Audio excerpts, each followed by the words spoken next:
appreciate the efforts you're putting into the videos you're uploading in YouTube, which are numerical based, concept boosting, and all that are helping us to revise the syllabus thoroughly. I used to hate studying physics. Simple enough to understand. Class में पढ़ाया, मतलब आपसे पढ़ के बहुत मजा ही आ गया और पूरा मतलब जितना पढ़ाते सब कुछ क्लियर होता था। और आप ही की वजह से जो है 12th क्लास में इतना टफ पेपर आने के बाद भी मेरे इतने अच्छे नंबर आए। तो तुझ सबने पढ़ाना चालू किया है तब से मेरे अंदर भी एक होप आ चुकी है कि मेरे भी 95+ आ सकते हैं। उनकी in depth concept clarity lectures की वजह से सर आपसे फिजिक्स पढ़ के बहुत ही मजा आ रहा है और मेरे सारे कांसेप्ट्स क्लियर हुए हैं और बिना पेन उठाए मैं क्वेश्चन को अपने माइंड में सॉल्व कर पा रहा हूँ। Thanks for supporting sir and always being my side. और न्यूमेरिकल्स बिल्कुल एक गेम की तरह इजीली सॉल्व होने लगे। Atul sir is the best. English पहली बार आसान लगे। तो सर इस ग्रेट उनसे पढ़ने में बहुत मजा आता है। उनके एग्जाम्पल्स इतने यूनिक होते हैं कि पूछो मत, इतनी इजीली समझ आती है उनकी बताई हुई चीजें कि मतलब अतुल सर जैसे कोई और टीचर नहीं है। तो सर बेहतरीन है। Hey everyone, welcome back to science physics. मेरा नाम है Atul, I am from IT Guwahati. आज हम करने वाले हैं चैप्टर नंबर 5 मैग्नेटिज्म मैटर। और ये चैप्टर भी हम बहुत प्यार से, बहुत आराम से, बहुत इत्मीनान से ख़त्म करने वाले हैं। और इस वीडियो के बाद इस चैप्टर का कोई भी क्वेश्चन आप कर पाएंगे, क्योंकि इस वीडियो के बाद आपको मिलने वाली एमसी क्वेश्चन की वीडियो, और उसमें हम करने वाले बहुत सारे क्वेश्चन और आपका ये चैप्टर भी हो जाएगा कंफर्म। चलो अब वीडियो शुरू करते हैं। तो मैग्नेटिज्म क्या होता है? देखो, हमारे अर्थ में कुछ मिनरल्स ऐसे मिलते हैं जो कि कुछ पर्टिकुलर टाइप के मटेरियल से ना बड़ा प्यार करते हैं। जैसे हमारा आयरन, स्टील, कोबाल्ट। अगर हम कोई मैग्नेटिक मटेरियल ले ले तो ये इनकी तरफ अट्रैक्शन शो करते हैं, और इसी अट्रैक्शन के फिनोमेना को हम बोलते हैं मैग्नेटिज्म। तो देखो, फॉर एग्जांपल अगर मैं बात करूं कि हमारे पास कोई मैग्नेट है ना, कोई मैग्नेट है तो वो आयरन पिन से अट्रैक्ट करता है, तो यहाँ मैग्नेटिज्म हो रहा है। जैसे हम कंपास यूज़ करते हैं, है ना, नॉर्थ साउथ डायरेक्शन पता लगाने के लिए, तो यहाँ पे भी क्या होता है, मैग्नेटिज्म यूज़ हो रहा है यहाँ पे भी। अर्थ क्या है, खुद भी एक नेचुरल मैग्नेट है। जैसे मान लो ये अर्थ की एक, है ना, हमारी ये क्या है, नॉर्थ पोल हो गया हमारा, ये अर्थ का ये क्या हो गया, साउथ पोल हो गया। तो इसके अंदर खुद, है ना, अर्थ के अंदर खुद एक बड़ा सा क्या है, एक मैग्नेट है ना। पर जो नॉर्थ पोल है वो इस मैग्नेट का क्या है, ये साउथ पोल है। मैग्नेट का ये साउथ पोल है, ये बात आपको ध्यान रखनी पड़ेगी, है ना। और ये क्या है, नॉर्थ पोल है। तो इस तरीके से इसीलिए क्या होता है, जब भी हम कोई कंपास लगाते हैं तो वो इस तरीके से हो जाता है ना। उसका नॉर्थ साउथ की तरफ होता है और साउथ इधर की तरफ, क्योंकि अपोजिट पोल्स अट्रैक्ट करते हैं। तो ये सारे फिनोमिना किस पे है, मैग्नेटिज्म पे बेस्ड हैं। आगे बात कर लेते हैं हमारे पास कि मैग्नेट्स हमारे पास कैसे कैसे हैं। तो हमारे पास देखो, कुछ नेचुरल मैग्नेट्स होते हैं, कुछ आर्टिफिशियल मैग्नेट्स हैं। अब नेचुरली हमें क्या है, किसी मिनरल की फॉर्म में मिल जाता है, जैसे मैग्नेटाइट हो गया, लोडस्टोन हो गया, ये हमें अर्थ के ना मिनरल की फॉर्म में मिलता है। तो Fe3O4, ये मैंने फॉर्मूला लिखा है, बट ये तो चलो कोई बात नहीं। बट मैग्नेट के टाइप के हमारे पास मेनली 2 टाइप है हमारे पास, एक नेचुरल मैग्नेट्स और एक आर्टिफिशियल मैग्नेट्स। देखो, ये चैप्टर रहने वाला थोड़ा थ्योरेटिकल, लेकिन इस चैप्टर का वेटेज भी थोड़ा सा तो है भाई, है ना। ऐसा नहीं है कि मार्क्स नहीं आएंगे, पर हम हर चैप्टर को हम बहुत अच्छे से, बहुत तमीज से खत्म कर देंगे। आप इस चैप्टर का कोई भी क्वेश्चन ऐसा नहीं होगा कि आप ना कर पाओ, ऐसा होगा ही नहीं।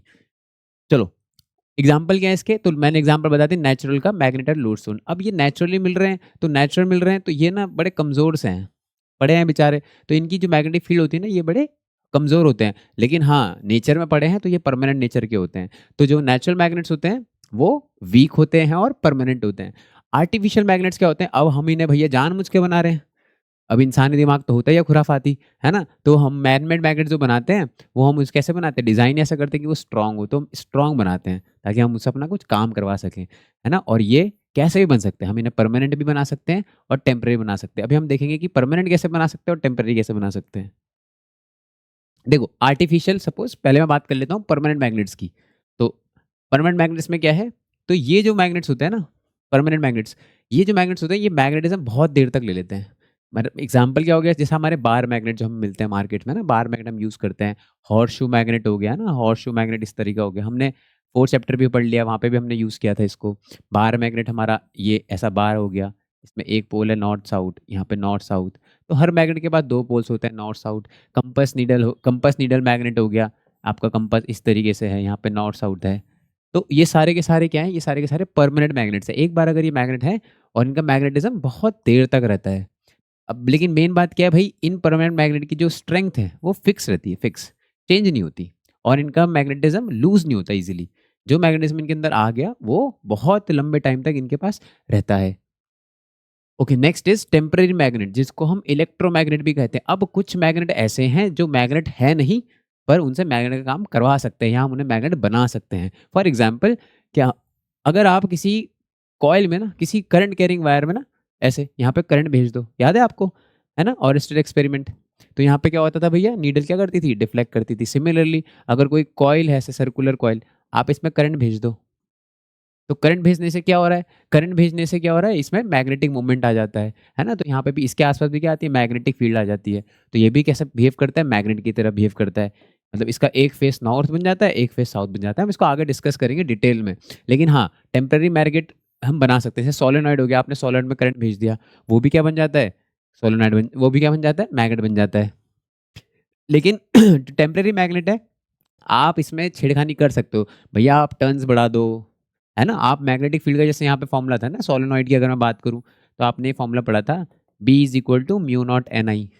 तो आप इसके number of turns per unit length को चेंज कर दो, आप इसकी करंट को छेड़ दो, है ना, या फिर इस कॉइल में आप नंबर ऑफ टर्न्स ही बढ़ा दो, तो आप, या फिर करंट ही बढ़ा दो डायरेक्ट, तो आप इस मैग्नेटिक फील्ड, इससे बनने वाली मैग्नेटिक फील्ड को आप कंट्रोल कर सकते हो, मॉडिफाई कर सकते हो। इसीलिए इनकी स्ट्रेंथ को हम चेंज कर सकते हैं, हम बढ़ा भी सकते हैं, घटा भी सकते हैं। लेकिन हम लोग इसकी जो स्ट्रेंथ थी, है ना, परमानेंट वाले जो थे, इनकी स्ट्रेंथ हम नहीं छेड़ सकते थे, ये फिक्स थी। तो यहाँ पे लेकिन हम चेंज कर सकते हैं, और इवन हम चाहें तो इसको मैग्नेट का काम करवा लें, और चाहे तो एक बार स्विच ऑफ बटन दबा दें एक बार, तो वो मैग्नेट नहीं रहेगा अब, है ना। तो कुछ भी हो सकता है। उसके बाद कभी-कभी भाई एग्जाम में आपसे छोटे-छोटे डिफरेंस पूछ लेता है कि भाई बताओ परमानेंट और टेम्परेरी में क्या डिफरेंस हो गए। तो परमानेंट क्या है, इनमें मैग्नेटिज्म बहुत लंबे टाइम तक रहता है, लेकिन इसमें कैसा रहता है, तब तक ही रहता है जब तक आपने स्विच ऑन किया हुआ है ना, करंट है जब तक। और इनका कोई बटन नहीं होता भाई, है ना, इसमें कोई बटन नहीं होता, कोई बंद नहीं कर सकते आप। कहाँ-कहाँ ये दिखेगा आपको ये परमानेंट मैग्नेट वाला कॉन्सेप्ट, बार मैग्नेट हो गया, कंपास हो गया, आपके स्पीकर्स हो गए, है ना, उसमें एक बार फिक्स हो गया मैग्नेट तो वो लगा रहता है उसकी स्ट्रेंथ। टेम्परेरी मैग्नेट कैसे, भैया आपने बटन दबाया ऐसे, बेल बज गई, है ना, तो मैग्नेटिक कॉन्सेप्ट है ना। क्रेन्स हो गया, आपने भाई ऑन किया इंजन, बन गया वो मैग्नेट, चिपकाई उससे कार, उठाई और छोड़ दिया, है ना, तो रिलेज में। तो इनको हम लोग कंट्रोल कर सकते हैं। तो ये इनके डिफरेंसेस हो गए। आर्टिफिशियल मैग्नेट्स, तो कभी-कभी स्टील, देखो ये आर्टिफिशियल मैग्नेट्स हो गए स्टील और सॉफ्ट आयरन। तो एक एग्जांपल हमारा स्टील, एक हो गया सॉफ्ट। अब ऐसा है कि आप जब किसी को मैग्नेट बनाते हो थोड़े टाइम के लिए, है ना, उसमें भी थोड़ा-सा डिफरेंस है। क्या? कुछ-कुछ ऐसे होते हैं जो हमेशा के लिए बन जाते हैं मैग्नेट, कुछ-कुछ ऐसे होते हैं जो नहीं होते। जैसे आपका मान लो कोई दोस्त है ऐसा, या फिर आपकी लाइफ में कोई तो रहा होगा ऐसा कि मान लो आपने उसको, है ना, कि शुरू में तो आपकी नहीं बन रही थी उससे, बड़े नखरे दिखा रहा था या नखरे दिखा रही थी, और नहीं हो रही थी बात, है ना, दोस्ती ही नहीं हो रही थी आप लोगों की। लेकिन फिर ऐसा होता है कि एक बार दोस्ती हो जाए तो फिर इतनी लंबी दोस्ती रहती है कि बहुत सालों तक दोस्ती रहती है ना। जैसे मेरे भी कोई दोस्त है, शुरू में हम लोग पसंद नहीं करते थे एक दूसरे को, लेकिन बाद में जब दोस्त बने तो आज तक दोस्त है ना, 10-15 साल हो गए, आज तक हम दोस्त हैं, अभी भी बात करते हैं। तो ये स्टील ना वैसा ही है, ये वैसा ही दोस्त है जो पहले तो हो नहीं रहा, लेकिन अगर हो गई दोस्ती तो हमेशा रहती है। तो ये मैग्नेटिज्म ईज़िली नहीं लेते, है ना। लेकिन अगर एक बार मैग्नेटाइज़ हो जाए, तो इनका मैग्नेटिज्म क्या रहता है, हमेशा के लिए रहता है, बहुत लंबे टाइम के लिए रहता है। और ये लोग मैग्नेटिज्म तब तक लूज़ नहीं करते फिर, जब तक बिल्कुल जला ना दो इनको, है ना, हाई टेम्परेचर पे ना हीट ना कर दो तब तक। तो ये भैया, ये वही वाले दोस्त हैं जो शुरू में तो भैया दोस्ती नहीं होती ईज़िली, लेकिन बाद में क्या होती है तो फिर लंबी चलती है ना। फिर सॉफ्ट आयरन कैसे है, ये दोगले लोग हैं, ये अभी तुम्हारी साइड हैं, अभी तुम पीठ मोड़ोगे तो ये दूसरे की साइड है। तो ये लोग क्या करते हैं, ये मैग्नेटिज्म एक्वायर कर लेते हैं ईज़िली, आराम से आ जाता है किसी की बात में भी ना। तुम्हारे, मान लो तुमने कुछ अच्छा बोला तो तुम्हारी बात मान लेंगे, किसी और, कोई और इनके बारे में अच्छा बोलेगा तो ये उसकी बात मान लेंगे। तो इधर भी है उधर भी है। तो ये सॉफ्ट आयरन वैसा ही है, ये टेम्पररी है, थोड़े-थोड़े टाइम के लिए है। तो अगर आपने इसको मैग्नेट के पास रख दिया तो इसके अंदर मैग्नेटिज्म आ जाता है, लेकिन आपने जैसे हटा दिया इसको तो ये अपना मैग्नेटिज्म लूज़ भी कर देता है। तो इस तरीके से आप ध्यान रखना इसको, स्टील परमानेंट मैग्नेट बन जाते हैं और सॉफ्ट आयरन ये टेम्परेरी रहते हैं ना। ये पक्की वाली दोस्ती है स्टील के साथ, स्टील की दोस्ती है, और ये सॉफ्ट वाली दोस्ती है। आगे चलते हैं, बेसिक प्रॉपर्टीज ऑफ मैग्नेट्स। देखो मैग्नेट्स की भी कुछ प्रॉपर्टी, जैसे चार्जेस की प्रॉपर्टीज पढ़ी थी ना हमने, वैसे ही क्या मैग्नेट्स की भी कुछ फिक्स प्रॉपर्टी है। तो हम देख लेते हैं इसको। अट्रैक्टिव प्रॉपर्टी शो करते हैं, directive property, law of poles हो गया, poles always exist in pairs, ये भी कुछ है। चलो एक एक करके इनको डिटेल में पढ़ते हैं। देखो पहले बात कर लेते हैं अट्रैक्टिव प्रॉपर्टी। तो ये बिल्कुल बेसिक बात है कि भैया कोई भी मैग्नेटिक सब्सटेंस होगा ना, जैसे ये जो मैग्नेट से प्यार करते हैं ना, मैग्नेटिक सब्सटेंस बोलते हैं इन लोगों को। कौन कौन से हैं? आयरन, स्टील, कोबाल्ट, निकल, है ना। आप इनके नाम याद रखना, आयरन, निकल, कोबाल्ट, स्टील, है ना, ये याद रखना आप। और अट्रैक्शन जो होता है वो कहाँ पे ज़्यादा होता है, पोल्स की वजह से। मान लो कोई भाई मैग्नेट है ना आपके पास, तो बार मैग्नेट बड़ा सिंपली समझ आता है सबको, तो बार मैग्नेट का एग्जांपल देते हैं हम लोग। तो अगर आप यहाँ पे किसी को चिपकाओगे, है ना, किसी को मतलब आयरन वगैरह, है ना, ऐसा सब कुछ नहीं चिपकेगा यहाँ पे। तो आयरन का मान लो आपने कोई छोटा सा पीस ले लिया, तो आप इधर लेके आओ इसको, तो ये बड़ा कम अट्रैक्ट करेगा। लेकिन अगर कोने पे होगा ना, पोल्स पे होगा, एंड्स पे होगा, तो बड़ा स्ट्रांगली अट्रैक्ट करता है। तो अट्रैक्टिव प्रॉपर्टी शो करते हैं ये इनकी तरफ। और पोल्स जो होते हैं वो मैग्नेट के एग्जैक्टली एंड पे नहीं होते, ये बात हम आगे डिस्कस करेंगे कि पोल्स पे होता है। और लेकिन एक बात और है बस, है ना, कि आपका जो बेसिक बात है ना, जैसे हमने चार्जेस में देखा था कि भाई अगर नॉर्थ आ गए साथ में, है ना, नॉर्थ तो एक दूसरे को क्या करेंगे, रिपेल करेंगे। लेकिन अगर आप अपोजिट पोल रख दोगे साथ में, है ना, नॉर्थ के बगल में आपने क्या रख दिया, साउथ रख दिया, तो फिर एक दूसरे को क्या करेंगे, अट्रैक्ट करेंगे ना। बड़ी बेसिक बात है ये, लेकिन हम सब कुछ कवर करेंगे हम डिटेल में। Okay, next is directive property. तो ये क्या है, डायरेक्टिव प्रॉपर्टी क्या है भाई, आप मान लो अब अर्थ है भाई, है ना, अर्थ का ऐसे डायरेक्शन है ये, मान लो इस तरीके से, है ना, चलो ऐसे नहीं, ऐसे बना देते हैं, ऐसे बना देते हैं। मान लो ये नॉर्थ है, ये साउथ है, और ये ईस्ट है, और ये वेस्ट है ना। तो मैं ऐसे बना रहा हूँ ना, ये नॉर्थ है, साउथ है, तो मैं ऐसे थोड़ा सा टेढ़ा करके बनाया, मैंने टेढ़ा नहीं बनाया, इनफैक्ट मैंने ना प्लेन ऐसे बनाया, ऐसे इस तरीके से बनाया। अब मान लो मैं यहाँ से इसे बार मैग्नेट को लटका दूँ, तो मैग्नेट जो होगा ना वो इस तरीके से अपने आप को अलाइन कर लेगा कि वो नॉर्थ की तरफ अपना फेस कर लेगा। जो नॉर्थ वाला पोल होगा उसका, वो नॉर्थ की तरफ फेस करेगा, और जो साउथ वाला होगा वो कहाँ करेगा, साउथ की तरफ करेगा। हाँ, बस इसको फ्रीली सस्पेंड करना है, आप बस उसे ऐसे बांध के छोड़ दो बस, तो वो खुद नॉर्थ साउथ डायरेक्शन में आ जाएगा। क्यों आ जाएगा, क्योंकि जो अर्थ है ना, जो मैं आपको पहले बता रहा था, क्योंकि जो अर्थ है, अर्थ का जो नॉर्थ पोल है वो एक्चुअली अर्थ के अंदर एक खुद एक बड़ा सा मैग्नेट है, या पिंक कलर से बड़ा सा मैग्नेट है अर्थ के अंदर खुद, और ये अर्थ के मैग्नेट का क्या है, साउथ पोल है।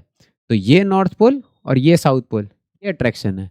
इस अट्रैक्शन की वजह से ये ऐसा होता है। बस इस मैग्नेट को आपको फ्रीली छोड़ना पड़ेगा ना, और आसपास कोई और मैग्नेटिक फील्ड नहीं होनी चाहिए, इसलिए तो तब ये ऐसा होता है। तो इसी प्रॉपर्टी को बोलते हैं डायरेक्टिव प्रॉपर्टी, और ये हर मैग्नेट करता है। When a magnet is freely suspended, it align itself approximately along the geographical north south direction. जिधर हमारा ज्योग्राफी के हिसाब से भैया नॉर्थ साउथ होता है, उसी डायरेक्शन में लग जाता है ना। नॉर्थ पोल जो होता है मैग्नेट का, वो ज्योग्राफिकल नॉर्थ की तरफ पॉइंट करता है, साउथ वाला साउथ की तरफ, है ना। इसीलिए हम लोग इसको कैसे यूज करते हैं, नेविगेशन में यूज होता था ये पहले, है ना, compass needle, basis of compass needle. Compass needle जो है वो इसी बेसिस पे बनता है। Next point, law of magnets, law of magnetic poles. तो है ना, ये बात हम पहले भी डिस्कस कर चुके हैं। अपोजिट पोल्स क्या करते हैं भाई, अट्रैक्शन शो करते हैं, और सिमिलर पोल्स क्या करते हैं, रिपल्शन शो करते हैं। और जैसे कि मैंने आपको फर्स्ट चैप्टर में बताया था कि रिपल्शन जो है, याद है कैसे बताया था, रिपल्शन है, रिपल्शन वो श्योर टेस्ट, वो है तो श्योर टेस्ट, जो रिपल्शन है वो श्योर टेस्ट है, रिपल्शन श्योर टेस्ट है। लेकिन अट्रैक्शन क्या होता है, वो इंडक्शन की वजह से भी हो सकता है। मान लो आपके पास नॉर्थ साउथ है ना, तो मान लो इसके अट्रैक्शन शो हो रहा है, ऐसे यहाँ साउथ पोल है और यहाँ पे नॉर्थ, तो ये अट्रैक्शन शो कर रहा है, और बगल में इसके एक और मटेरियल है। लेकिन कभी कभी क्या होता है कि इस मैग्नेट की वजह से ना इसमें भी मैग्नेटिज्म आ सकता है, ऐसा भी होता है। जैसे किसी चार्ज की वजह से, है ना, किसी अनचार्ज बॉडी में क्या जाता है, चार्ज इंड्यूस हो जाता है थोड़ी देर के लिए ना, शिफ्टिंग हो जाती है, तो ये अट्रैक्शन शो करते हैं। पर इसका मतलब ये थोड़ी है कि ये अपोजिटली चार्ज है, हो सकता है ना ये वाली बॉडी न्यूट्रल हो। सिमिलरली मैग्नेट्स में भी क्या होता है, रिपल्शन जो होता है वो श्योर टेस्ट होता है मैग्नेटिज्म का। अट्रैक्शन भैया गलत ही है अट्रैक्शन। नेक्स्ट प्रॉपर्टी क्या है मैग्नेट की, magnetic poles exist in pairs. ये हमेशा पेयर्स में एग्जिस्ट करते हैं, हमेशा एक पोल नॉर्थ होगा, एक क्या होगा, साउथ होगा। इवन आप एक काम करो, आप ना आरी लेके जाओ, है ना, और इसको काट भी दो। मान लो आपके पास भाई, आपके पास एक मैग्नेट है ना, नॉर्थ साउथ है, इसमें आपने कट कर दिया इसको यहाँ से, तो होगा क्या कि जो आपने कट कर दिया ना पहला पार्ट, तो ये वाला पार्ट अपने ऑटोमेटिकली साउथ बन जाएगा, और ये वाला पार्ट ऑटोमेटिकली क्या बन जाएगा, नॉर्थ। इवन जो इसकी स्ट्रेंथ होगी ना, मान लो इसकी स्ट्रेंथ कुछ है ना, वैसे इसको पोल स्ट्रेंथ बोलते हैं, स्मॉल m से डिनोट करते हैं इसको। कई लोग इसको QM भी लिखते हैं पोल स्ट्रेंथ को। पर जो स्ट्रेंथ होगी कटने के बाद भी, ये स्ट्रेंथ ना सेम रहती है, क्योंकि जो पोल स्ट्रेंथ होती है ना वो डायमेंशन पे चेंज होती है। अगर आप क्रॉस सेक्शन एरिया चेंज नहीं कर रहे हो ना तो सेम रहेगा। हाँ, लेकिन अगर आप इसको ऐसे में काटोगे ना तब पोल स्ट्रेंथ चेंज हो जाएगी। लेकिन आप कितने भी इसके पीस कर दो छोटे छोटे, हर एक पीस अपने आप में एक मैग्नेट बन जाएगा, और उसके पास दो पोल होंगे, नॉर्थ साउथ पोल। तो कभी भी कोई भी मैग्नेट बिना, है ना, दोनों पोल्स के नहीं हो सकता, मतलब दोनों के दोनों पोल्स होंगे। तो यही बात लिखिए कि आप कभी भी इन दोनों को जुदा नहीं कर सकते, है ना। Each piece becomes a complete magnet with both north and south poles. और इसीलिए हम बोलते हैं कि आइसोलेटेड पोल्स एग्जिस्ट नहीं करते हैं ना। या फिर आप ऐसे भी एक ये भी वर्ड होता है कि मोनोपोल्स डू नॉट एग्जिस्ट, है ना, ये वर्ड भी दिखता है आपको, मोनोपोल डू नॉट एग्जिस्ट। तो ये बात है। आगे चलते हैं हम लोग। Next properties magnetic induction. तो ये वही बात है जैसे हमारा इलेक्ट्रो है ना, electro next point is next point is magnetic induction. तो ये वही है जैसे हमारा इलेक्ट्रोस्टैटिक इंडक्शन होता है ना, कोई अनचार्ज बॉडी किसी चार्ज बॉडी के पास आती है तो उसमें चार्ज इंड्यूस हो जाता है तो वो अट्रैक्शन शो करता है। ऐसे ही आप एक काम करो, आप एक मैग्नेट ले लो और इसके पास ना एक है ना, जैसे आयरन का कुछ कोई भी मैग्नेटिक मटेरियल, आयरन का कुछ नेल छोड़ दो इसके पास बहुत देर तक, तो होगा क्या, इसके अंदर ना इसका थोड़ा सा मैग्नेटिज्म इसके अंदर आ जाएगा, मैग्नेटिज्म इंड्यूस हो जाएगा।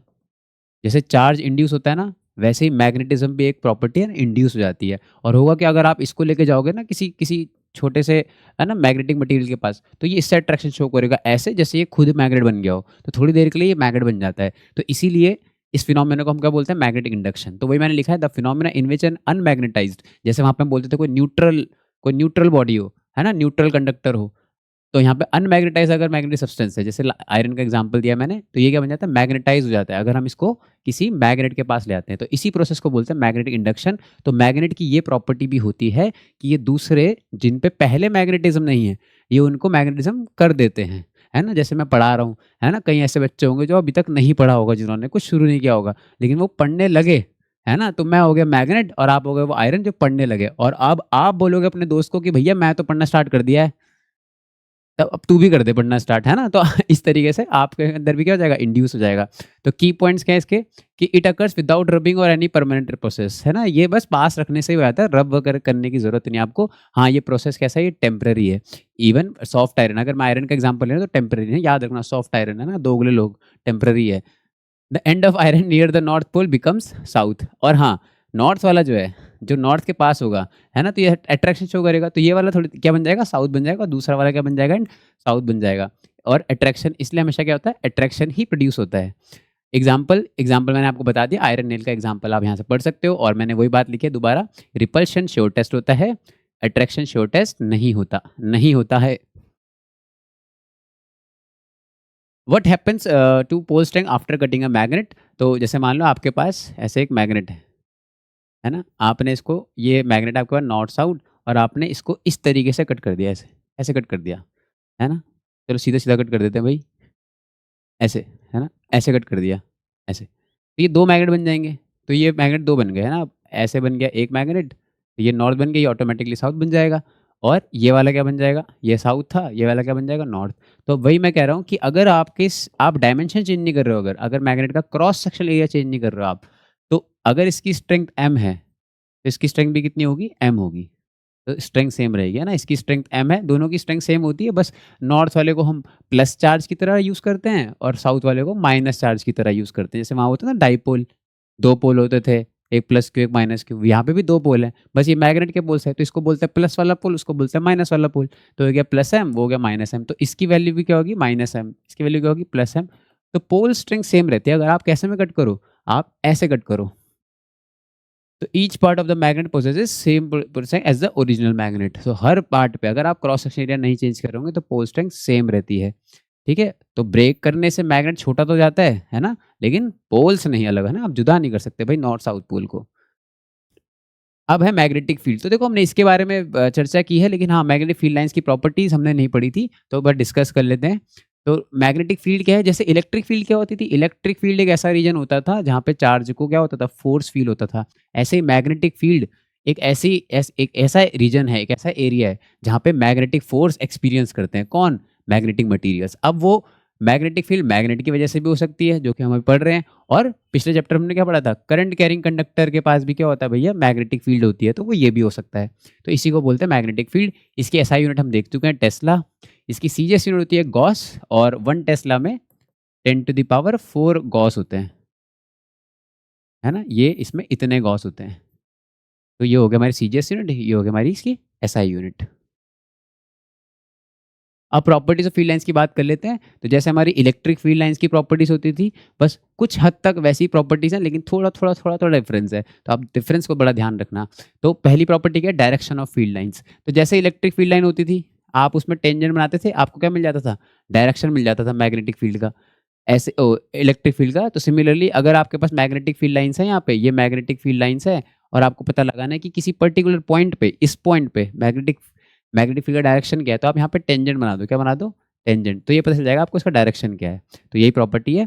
और सेकंड प्रॉपर्टी क्या है, क्लोज लूप बनाती है। तो देखो यहाँ पे क्या होता है, आपके पास नॉर्थ पोल है और साउथ पोल है, दो ही पोल होते हैं हमेशा। तो यहाँ पे क्या होता है, मैग्नेटिक फील्ड लाइन नॉर्थ से निकलती है और साउथ में एंटर करती है इस तरीके से मैग्नेट के बाहर, लेकिन मैग्नेट के अंदर वो साउथ से निकल के कहाँ जाती है, नॉर्थ के अंदर जाती है ना। जितनी लाइन यहाँ बनाई उतनी लाइन क्या बनेगी, यहाँ बनेगी इस तरीके से।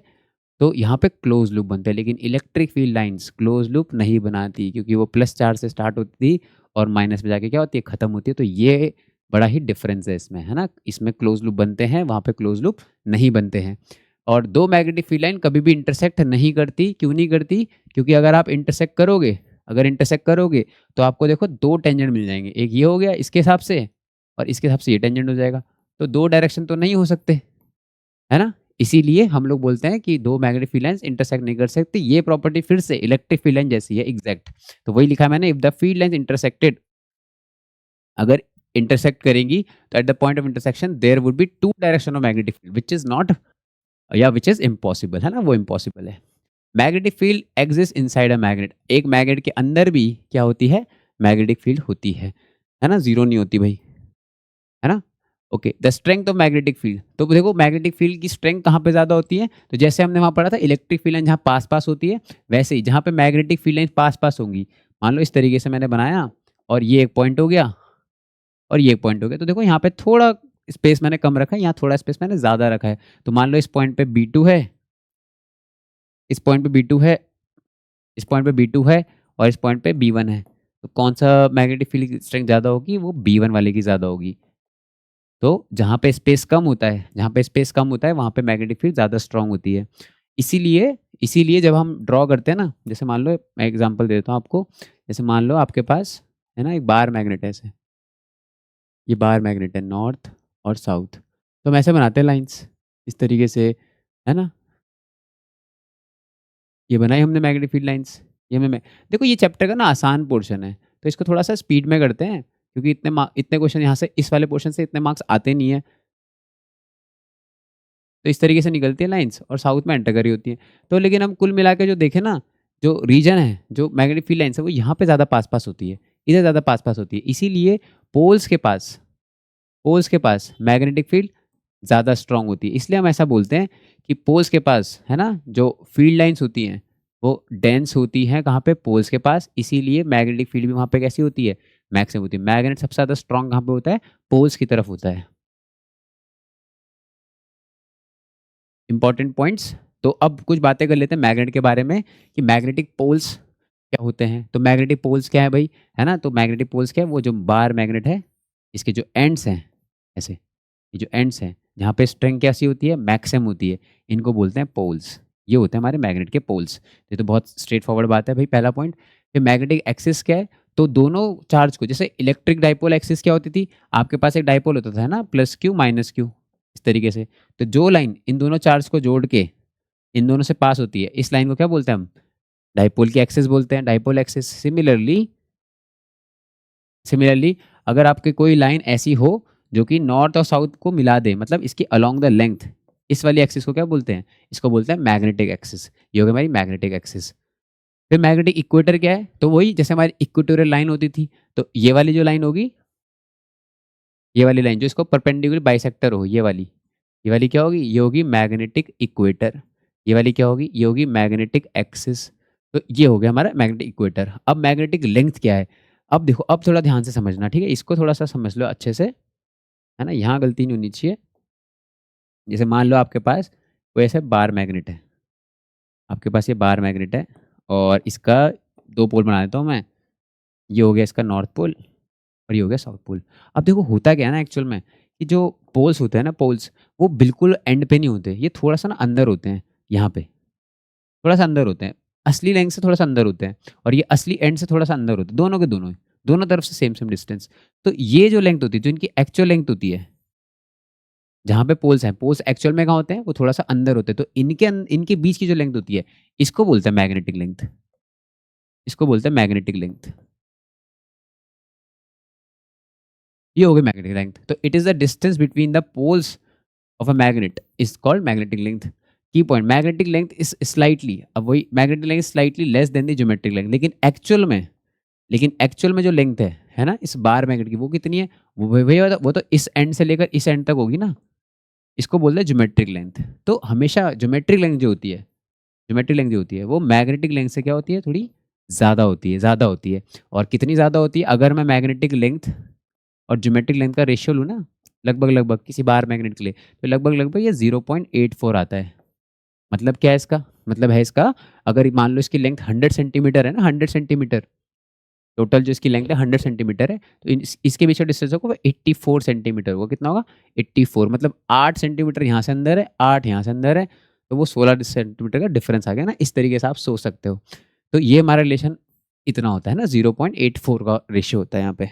Next is Coulomb's law of magnetic force. तो जैसा हमारा कूलम्स लॉ ऑफ इलेक्ट्रोस्टैटिक्स होता है, वो क्या बोलता था, वो बोलता था कि अगर दो चार्ज हैं, है ना, 2 पॉइंट चार्जेस हैं Q1 Q2, और ये अगर r डिस्टेंस पे रखें, तो इनके बीच में अट्रैक्शन होता है या रिपल्शन होता है, डिपेंडिंग ये सेम नेचर के कि अपोजिट नेचर के। सेम नेचर के तो रिपल करते हैं, अपोजिट तो अट्रैक्ट करते हैं। तो क्या होता था, वो डायरेक्टली पोर्शन होता था Q1 Q2 के, और इन्वर्सली पोर्शन होता है डिस्टेंस के स्क्वायर के। ये कौन सा फोर्स होता है, इलेक्ट्रिक फोर्स होता था। सिमिलरली मान लो आपके पास है ना, मान लो आपके पास भाई 2 बार मैग्नेट है ना, 2 बार मैग्नेट, क्योंकि इसमें फ्री के तो पोल होते ही नहीं भाई।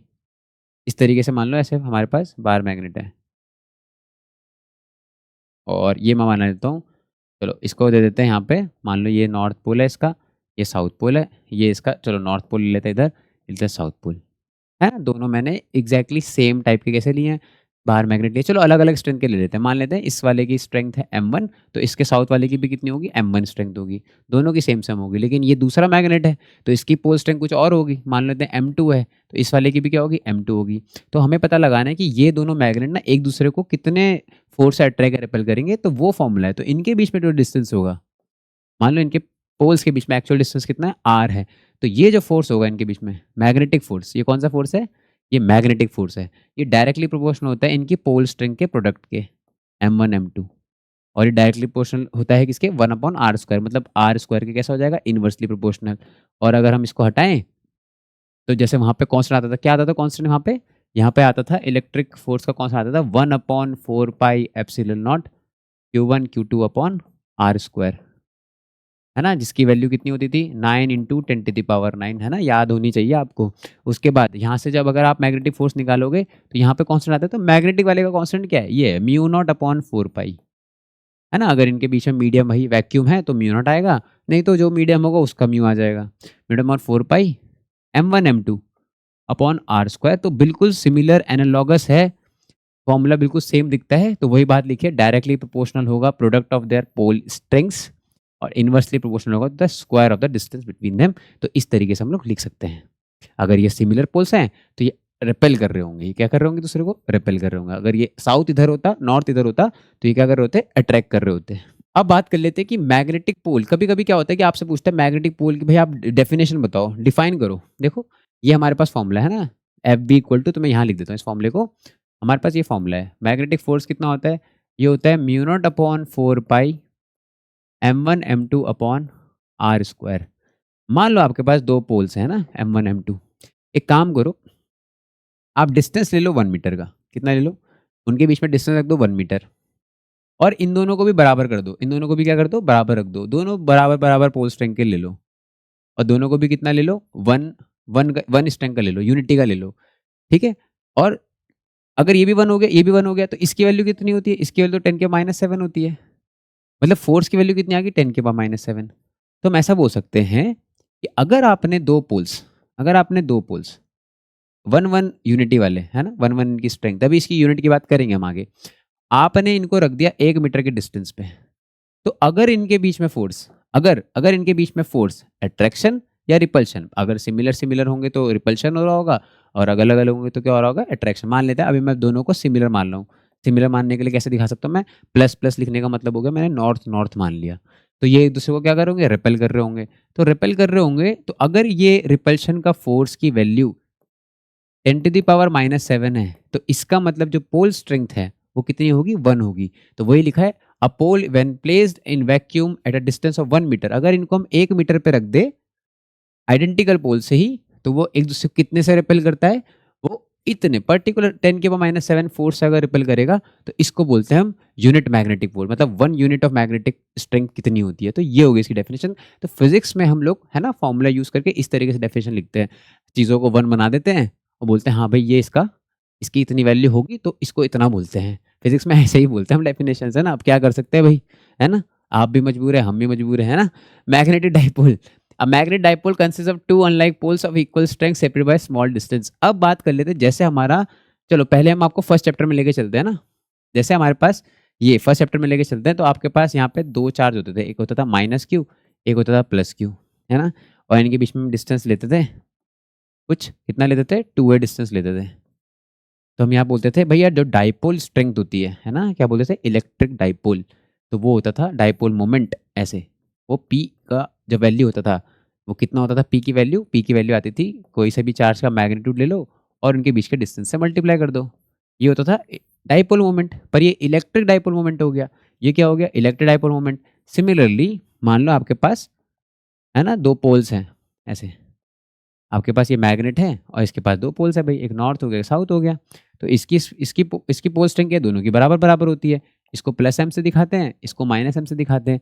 मान लेते हैं इनके बीच में डिस्टेंस कितना है, 2l है, कितना है 2l बोल देते हैं आपसे, है ना। 2a यहाँ बोल रहा हूँ मैं, यहाँ 2l बोल रहा हूँ। तो इसका जो डाइपोल मोमेंट होगा, इसका डाइपोल मोमेंट क्या होगा, इसकी पोल स्ट्रेंथ कितनी m, और किससे मल्टीप्लाई कर दो, 2l से मल्टीप्लाई कर दो, बस इसकी पोल स्ट्रेंथ को क्या बोलते हैं, कैपिटल M बोलते हैं। क्या बोलते हैं, कैपिटल M। और इसी को बोलते हैं हम लोग मैग्नेटिक डाइपोल मोमेंट।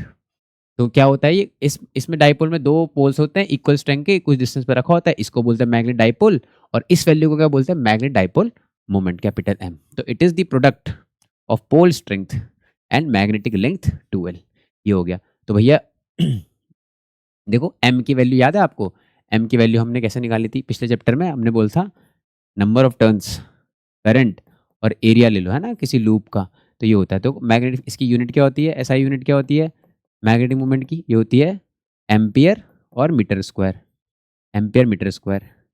तो अगर देखो आपको पोल स्ट्रेंथ की यूनिट अगर आपको निकालनी है अब, तो मैग्नेटिक मोमेंट हो गया कितना, m × 2l। तो इसकी यूनिट क्या है, इसकी यूनिट तो एम्पियर मीटर स्क्वायर है। तो ये हो गया स्मॉल m की यूनिट क्या है, और 2l, ये भी क्या है मीटर, तो ये कट जाएगा इससे, है ना भैया। ये यूनिट निकाल रहे हैं हम स्मॉल m की, ये स्मॉल m है और वो मीटर है। तो अगर यहाँ से आप स्मॉल m की यूनिट निकालोगे ना, तो वो आएगी m मीटर, है ना, m मीटर, एम्पियर मीटर। तो पोल स्ट्रेंथ की जो ऐसा यूनिट होती है, पोल स्ट्रेंथ की तो यूनिट होती है, यूनिट वो कितनी होती है, वो होती है एम्पियर मीटर, है ना। ये बात आप नोट कर सकते हो।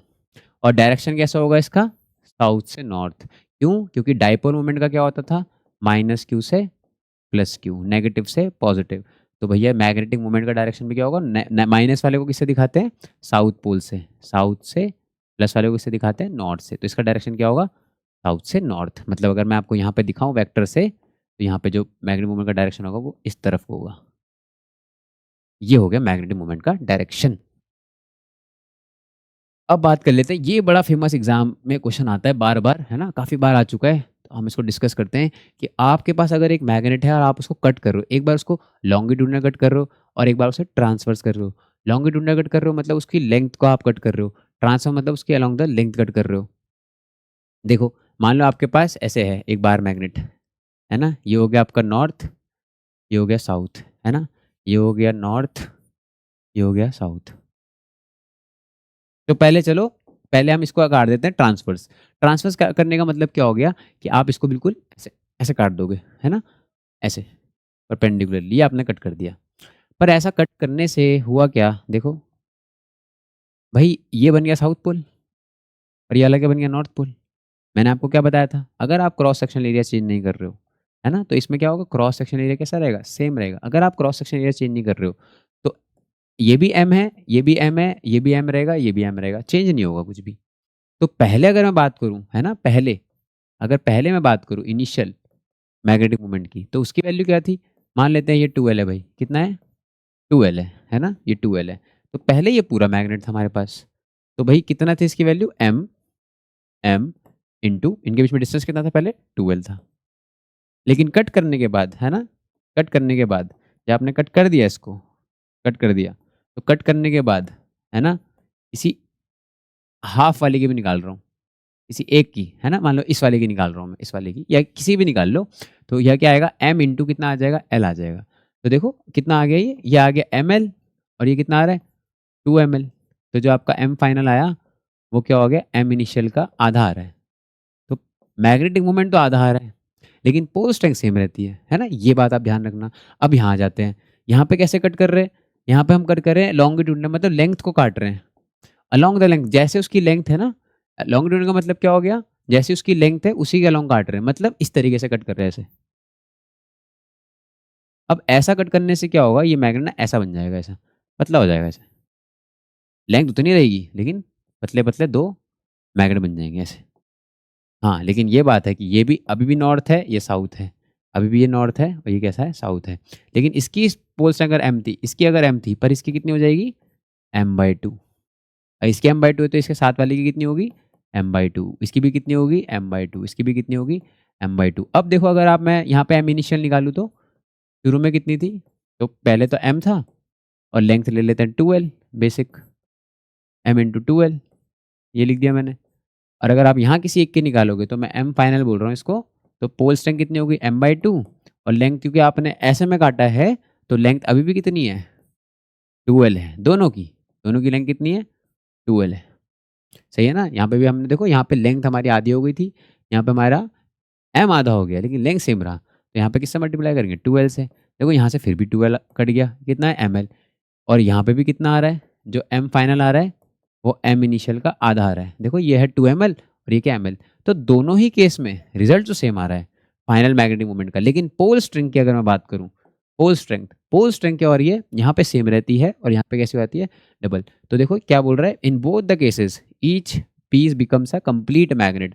अपने आप में मैग्नेट भाई, हर पीस, या आपने ऐसे में काटा हो चाहे ऐसे में काटा हो, हर पीस क्या अपने आप में मैग्नेट। ये 4 पीस जो आपको दिख रहे हैं सबके सब मैग्नेट्स हैं, इनके पास सबके पास 2-2 पोल्स हैं, और मैग्नेटिक मोमेंट डिक्रीज हो गया है ना? मैग्नेटिक मोमेंट कैसा हो गया? डिक्रीज हो गया, हाफ हाफ हो गया है।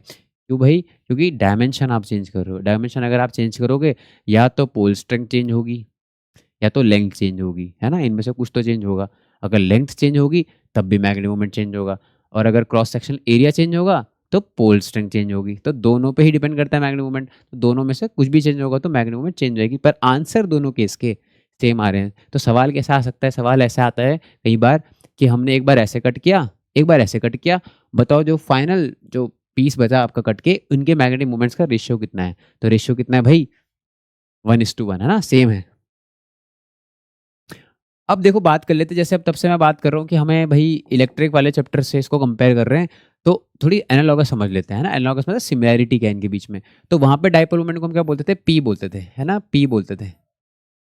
तो यहाँ पे हम मैग्नेटिक मोमेंट को क्या बोलते हैं? कैपिटल एम बोलते हैं। यहाँ पे हम कैपिटल एम बोलते हैं। वहाँ पे इलेक्ट्रिक फील्ड को कैपिटल ई बोलते थे, ये बात सबको पता है। मैग्नेटिक फील्ड को क्या बोलते हैं भाई? बी बोलते हैं। मतलब जो काम वहाँ पे ई का था ना, वो यहाँ पे बी का है। ऐसे चार्ज, वहाँ पे चार्ज होता था वहाँ पे, है ना? क्वांटिटी क्यू होता था। यहाँ पे क्या हो जाएगा? पोल स्ट्रेंथ क्या बोलते हैं? एम बोल देते हैं। यहाँ पे हमारा जो कांस्टेंट होता था वो 1/4 पाई एप्सिलॉन होता था, है ना? अगर आपको नहीं दिख रहा है तो मैं लिख रहा हूँ बार बार।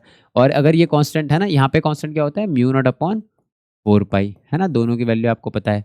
तो ऐसे रिलेशन चेंज हो जाता है। अब जैसे सपोज मैं आपसे बोलूँ कि कोई भी फॉर्मूला है ना, टॉर्क का फॉर्मूला बताओ भाई, वहाँ पे डाइपोल मोमेंट पे -q से +q, ये डाइपोल कितना लगता था इसको यूनिफॉर्म इलेक्ट्रिक फील्ड में? तो आप बोलते सर ये थीटा है, अगर इसका फॉर्मूला क्या होता था? क्या होता था इसका फॉर्मूला? फॉर्मूला होता था PE sin theta, PE sin theta. तो अगर आप किसी मैग्नेट को रख दोगे ऐसे, मैग्नेट को रख दोगे, यहाँ इलेक्ट्रिक फील्ड थी, यहाँ पे क्या होगा? मैग्नेटिक फील्ड होगी, मैग्नेटिक फील्ड होगी। यहाँ पे -q चार्ज है, यहाँ पे क्या होगा? साउथ पोल होगा। +q चार्ज की जगह क्या लिख देंगे? North pole. बाकी सब कुछ सेम रहेगा। ये हो गया मैग्नेटिक मोमेंट का डायरेक्शन, कैपिटल एम। तो इनके बीच में एंगल थीटा हो गया। तो टॉर्क कितना लगेगा? तो P की जगह इलेक्ट्रिक डाइपोल मोमेंट की जगह क्या होना जाएगा? Magnetic dipole moment. तो P की जगह आ जाएगा m, इलेक्ट्रिक फील्ड की जगह आ जाएगा मैग्नेटिक फील्ड और साइन थीटा। तो इस तरीके से आप सारे फॉर्मूले सिमिलर तरीके से याद रख सकते हो। तो आपको अलग से मेहनत करने की ज़रूरत नहीं है। इसीलिए आप देख रहे होंगे पहले चैप्टर और इस चैप्टर को हम थोड़ा अलग स्पीड से पढ़ा रहे हैं, है ना? क्योंकि सिमिलर है। ओके, अब बात कर लेते हैं इसकी इलेक्ट्रिक फील्ड आइसोलेटेड चार्ज। तो देखो, अगर एक पॉइंट चार्ज होता है, पॉइंट चार्ज, तो उसकी वजह से इलेक्ट्रिक फील्ड का फॉर्मूला क्या आता था? KQ/R²। तो यहाँ पे क्या आएगा भाई मैग्नेटिक फील्ड का फॉर्मूला, है ना? सिमिलरली भाई K इसका कांस्टेंट क्या हो गया? μ/4 और इसकी पोल स्ट्रेंथ और डिस्टेंस का क्या आएगा? स्क्वायर आ जाएगा। तो ये इसका फॉर्मूला हो गया। एक्सियल पॉइंट पे इलेक्ट्रिक फील्ड कितनी आती थी? डाइपोल के लिए ना, शॉर्ट डाइपोल के लिए लिखी है 1/4πε और 2p डिस्टेंस का क्यूब, 2p/r³। तो एक्सियल के यहाँ पे कितना आएगा? सेम आएगा μ/4 टू p की जगह कौन आ जाएगा? मैग्नेटिक मोमेंट आ जाएगा। p क्या है? इलेक्ट्रिक डाइपोल मोमेंट, m क्या है? Magnetic dipole moment. तो यहाँ पे आ गया r³। तो सेम फॉर्मूले हैं, बस p की जगह m आ गया, कांस्टेंट की जगह इसका कांस्टेंट आ गया। ऐसे ही इक्वेटोरियल पे कितना आता था? क्या आता था भैया? यहाँ पे 2 नहीं होता था, बस 1/4πε p/r³। लेकिन यहाँ पे क्या आ जाएगा? μ/4 m/r³। तो सेम चलेगा, बस टॉर्क का फॉर्मूला मैंने बता दिया आपको, p sin थीटा वहाँ पे होता था, यहाँ पे क्या हो जाएगा? mb sin theta. Potential energy का फॉर्मूला होता था वहाँ पे -p cos थीटा, यहाँ पे क्या हो जाएगा? -mb cos theta. तो ये हमारे इसके फॉर्मूले हो जाएंगे इस तरीके से। अब हमारे पास एक डेरिवेशन है कि अगर हमने एक यूनिफॉर्म मैग्नेटिक फील्ड में मैग्नेट को रख दिया, है ना, जैसे मैग्नेटिक डाइपोल को रख दिया, मतलब किसको रख दिया? बार मैग्नेट को रख दिया, तो उस पर टॉर्क कितना लगता है? तो ये बिल्कुल सिमिलर है हमारे उसकी तरह, जहाँ जैसे हमने वो किया था, है ना, इलेक्ट्रिक फील्ड वाले चैप्टर में। तो देखो यहाँ पे बना देते हैं हम लोग, यहाँ बना देता हूँ मैं मैग्नेटिक फील्ड लाइन बना देता हूँ यूनिफॉर्म कैसे बनाएंगे भाई? ऐसे ही जैसे वहाँ बनाया था, ऐसे इक्विडिस्टेंट और पैरेलल लाइंस। और यहाँ पे मैं रख देता हूँ एक बार मैग्नेट, ये मैं रख देता हूँ बार मैग्नेट, ये मैं रख दिया बार मैग्नेट।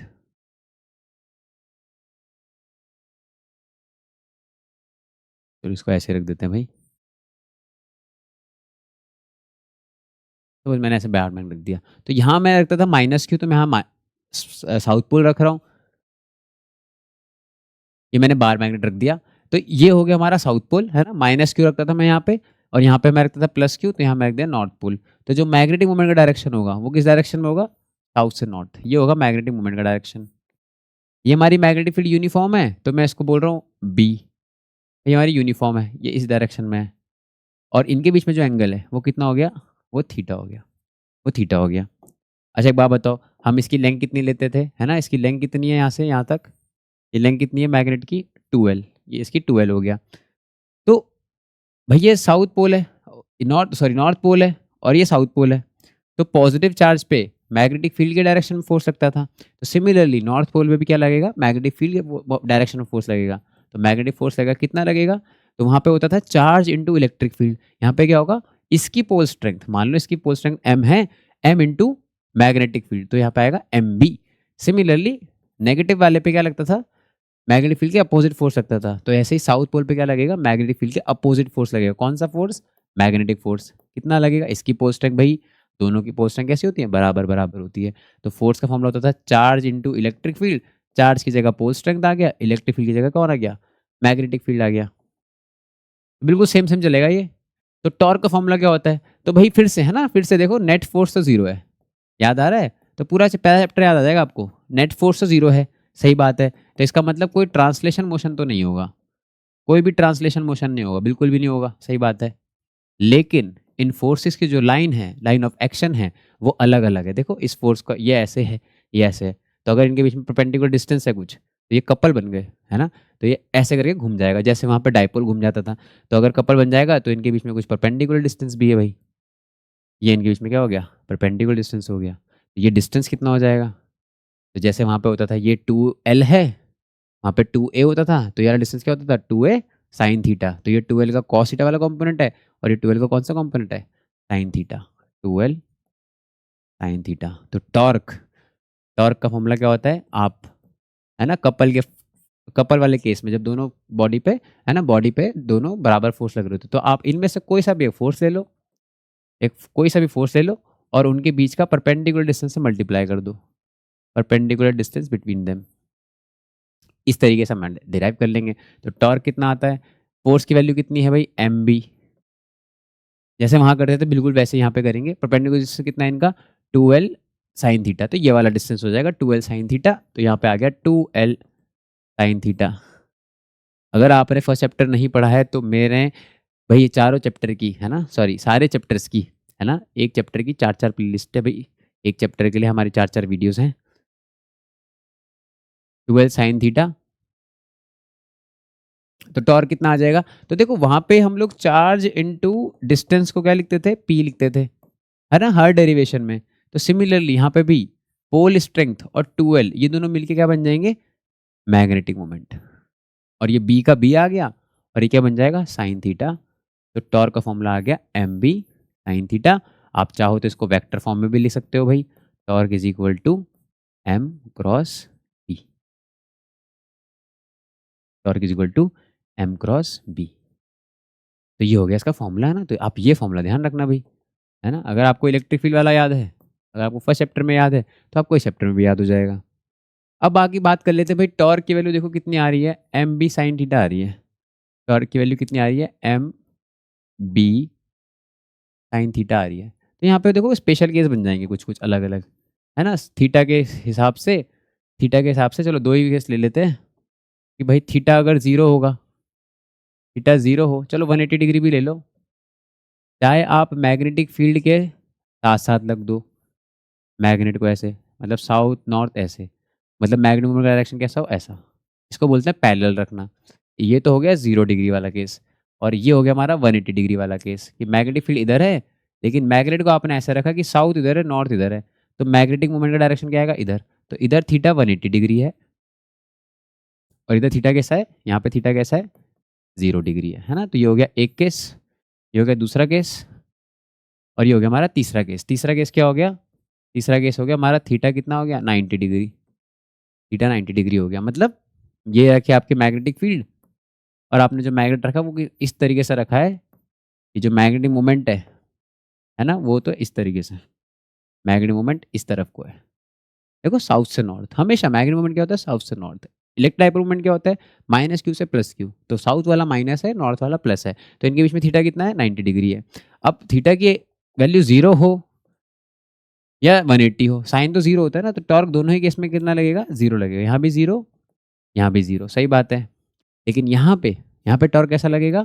यहाँ पे टॉर्क लगेगा M B into sine 90 degree, और साइन 90 कितना होता है? 1 होता है, और साइन की 1 मैक्सिमम वैल्यू होती है, इसलिए इस केस में टॉर्क कैसा लगता है? मैक्सिमम लगता है। बिल्कुल वैसा ही है जैसा फर्स्ट चैप्टर में था। अगर आपको फर्स्ट चैप्टर में प्रॉब्लम नहीं है तो इस चैप्टर के फर्स्ट फेज में आपको कोई प्रॉब्लम नहीं आने वाली, बिल्कुल भी प्रॉब्लम नहीं आने वाली, ठीक है, इस बात की बिल्कुल गारंटी है। बात कर लेते हैं work done in rotating the dipole. तो जैसे हम लोग वहाँ पे डाइपोल को रोटेट करते थे, है ना, वर्क डन निकालते थे, सेम मैनर में हम यहाँ पे करेंगे इसका डेरिवेशन। तो ये 2 डेरिवेशन आ सकते हैं एग्जाम में, बाकी तो नहीं आएगा कोई डेरिवेशन इस चैप्टर में। अब आपके पास ये है, एक और है मैग्नेटिक फील्ड, ये बना दी मैंने यूनिफॉर्म मैग्नेटिक फील्ड इस तरीके से, ये मैंने बना दी यूनिफॉर्म मैग्नेटिक फील्ड, और इसमें हमने फिर से क्या रख दिया? फिर से हमने डाइपोल रख दिया ऐसे, फिर से डाइपोल रख दिया ऐसे। डाइपोल मतलब एक बार मैग्नेट रख दिया, मैंने बार मैग्नेट रख दिया। ये हो गया हमारा साउथ, ये हो गया नॉर्थ, और इनके बीच में डिस्टेंस ले लिया मैंने 2l, ये मैंने डिस्टेंस ले लिया इनके बीच में 2l। और मैग्नेटिक मोमेंट का डायरेक्शन क्या होता है? देखो मैं सब कुछ पॉइंट कर रहा हूँ यहाँ पे, हाँ ना। आप भी अगर ऐसे करेंगे, कंप्लीट इन्फॉर्मेशन देंगे, तो आपके मार्क्स लूज नहीं होंगे फिर। और यहाँ पे आप क्या बना दो भाई? मैग्नेटिक फील्ड का डायरेक्शन ये रहा और मैग्नेटिक मोमेंट का डायरेक्शन ये रहा, तो इनके बीच में एंगल कितना होता है? थीटा। तो थीटा भी दिखा दो, और क्या बना दो? परपेंडिकुलर डिस्टेंस की जरूरत नहीं है, पर हाँ ठीक है ना। ये हो गया हमारा इस तरीके से। तो वर्क डन कितना लगेगा? तो भाई वर्क डन का फॉर्मूला होता था फोर्स और डिस्प्लेसमेंट का इंटीग्रेशन, पर यहाँ पे फोर्स नहीं लग रहा है ना, मतलब नेट फोर्स तो 0 है, लेकिन यहाँ पे क्या लग रहा है? टॉर्क लग रहा है, और टॉर्क इसको घुमा देगा, तो टॉर्क क्या करा देगा? इसको एंगुलर डिस्प्लेसमेंट करा देगा, जैसे हमने वहाँ किया था। तो टॉर्क का फॉर्मूला क्या होता था? M B sine theta D theta integration. याद आ रहा है आपको फर्स्ट चैप्टर? और आप इसके बाद हम क्या करते थे भाई? हम बोलते थे किसी इनिशियल एंगल में हमने देखा होगा इसको शुरू में, और घूमने के बाद ये किसी फाइनल पोजीशन पे चला गया। तो मान लो अब थीटा फाइनल बना रहा है, यहाँ से थीटा इनिशियल था और फिर अब थीटा फाइनल बना रहा है ना, घूम गया ऐसे। पहले बना थीटा इनिशियल, अब बना रहा थीटा फाइनल। तो कितना आएगा वर्क डन? तो वर्क डन की वैल्यू आ जाएगी, एम बी तो कांस्टेंट है, बाहर आ जाएगा, और साइन थीटा का इंटीग्रेशन हो जाएगा -cos थीटा और आप जब लिमिट डालोगे थीटा इनिशियल से थीटा फाइनल, तो जो फॉर्मूला वहाँ आता था, वहाँ फॉर्मूला आता था PE, तो P की जगह M, E की जगह B और माइनस लिखा हुआ है, तो फाइनल माइनस इनिशियल आना था, लेकिन ये पलट के आता है ना, आता था फॉर्मूला क्या आता था, इनिशियल माइनस फाइनल, ऐसे। और अगर आपको याद हो, मैंने बोला था आपको अगर 2 एंगल होंगे तो आप इस तरीके से निकालोगे, और अगर सिर्फ एक एंगल गिवन होगा, ओनली 1 एंगल इज गिवन, अगर सिर्फ एक एंगल गिवन होगा तो आप कैसे निकालोगे, है ना, आप थीटा इनिशियल को कितना रख दोगे, 0 रख दोगे, इसको बेस मान लेंगे, और थीटा फाइनल को तो क्या बोल देंगे, एक ही एंगल को थीटा ही बोल देंगे। तो ये जो वर्क डन आता है, ये आ जाएगा, ये वाली वैल्यू 0 हो जाएगी, ये आ जाएगा -mb cos थीटा, कितना आ जाएगा, -mb cos थीटा। तो इसको मैं हटा देता हूँ, है ना, तो यहाँ पे क्या आ जाएगा, यहाँ पे आ जाएगा -mb cos थीटा, और बेस हमने 0 लिया है, और इसी को हम क्या बोल देते हैं, इसी को हम बोल देते हैं वर्क डन जो होगा, ये हमारी क्या बन जाएगी, पोटेंशियल एनर्जी। तो ये हमारी इसकी पोटेंशियल एनर्जी का फॉर्मूला होता है -mb cos थीटा। ये इसका डेरिवेशन हो गया, जैसे फर्स्ट चैप्टर में क्या था, एग्जैक्टली सेम। और इसके बाद हमने वहाँ पे स्पेशल केसेस किए थे, तो पोटेंशियल एनर्जी कितनी आई भाई, -mb cos थीटा, यही। तो थीटा 0 हो सकता है, थीटा 180 हो सकता है, और थीटा 90 हो सकता है ना। वैसे तो हमारे लिए सिर्फ ये 2 केस ज़रूरी है पोटेंशियल एनर्जी के लिए, लेकिन हम तीनों ही डिस्कस कर लेते हैं। अगर थीटा 0 होगा, तो थीटा अगर 0 होगा तो इसकी वैल्यू आ जाएगी -mb, और अगर थीटा 180 होगा तो cos 180 होता है +1, cos 180 कितना होता है +1, तो ये वैल्यू +mb आ जाएगी। अगर थीटा 90 होगा तो पोटेंशियल एनर्जी कितनी आ जाएगी, 0 आ जाएगी। तो इन तीनों के केस में ये है 0, ये है पॉजिटिव, ये है नेगेटिव, तो ये वैल्यू मिनिमम है, ये पॉजिटिव वैल्यू है, ये मैक्सिमम है। तो जहाँ पोटेंशियल एनर्जी मैक्सिमम आती है वो कौन सी पोजीशन होती है, ये अनस्टेबल इक्विलिब्रियम की पोजीशन है, जैसे वहाँ पे होता था, अनस्टेबल इक्विलिब्रियम की पोजीशन है ये, कौन सी, theta equal to 180, theta equal to 0, theta equal to 0 पे कौन सी पोजीशन है, ये हमारी स्टेबल इक्विलिब्रियम की पोजीशन है, स्टेबल इक्विलिब्रियम। ये आपको याद रखना है, बिल्कुल वैसा ही है जैसे यहाँ पे याद रखने की क्या ज़रूरत है ना। अगर आपने वो चैप्टर ढंग से पढ़ा है तो इस चैप्टर का ये पार्ट बड़ा ही आसान लगेगा आपको।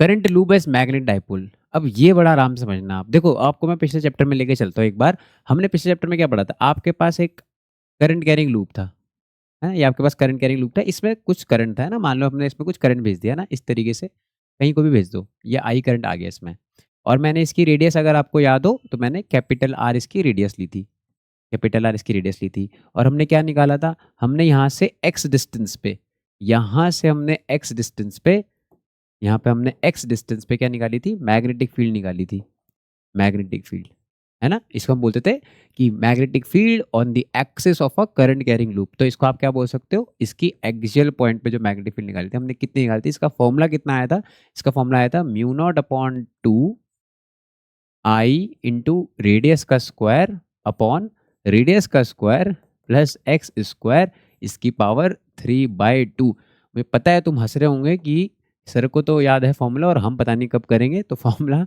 यूज़ करते करते याद हो जाता है, लेकिन हम लोग लास्ट में फॉर्मूला भाई रिवाइज कर लेंगे, लेकिन ये फॉर्मूला आपको याद होना चाहिए। तो देखो अगर मैं इसमें थोड़ा सा एक काम करूँ ना कुछ, ये एक सर्कुलर कैरिंग लूप है ना, ये सर्कुलर कैरिंग लूप है, तो ये एक सर्कल है, तो अगर मैं इसको यहाँ पे पाई दे दूँ, पाई, तो ये इसका एरिया बन सकता है ना, तो एक पाई यहाँ पे लिख दो, ऊपर भी लिख दिया नीचे भी लिख दिया, और जो मैग्नेटिक फोर्स या मैग्नेटिक फील्ड में जो कांस्टेंट होता है वो 4 पाई होता है, तो इसको एक 2 और दे दो यहाँ पे, तो देखो ये क्या बन जाएगा, μ0/4 पाई, तो एक 2 यहाँ भी लगा दो बस।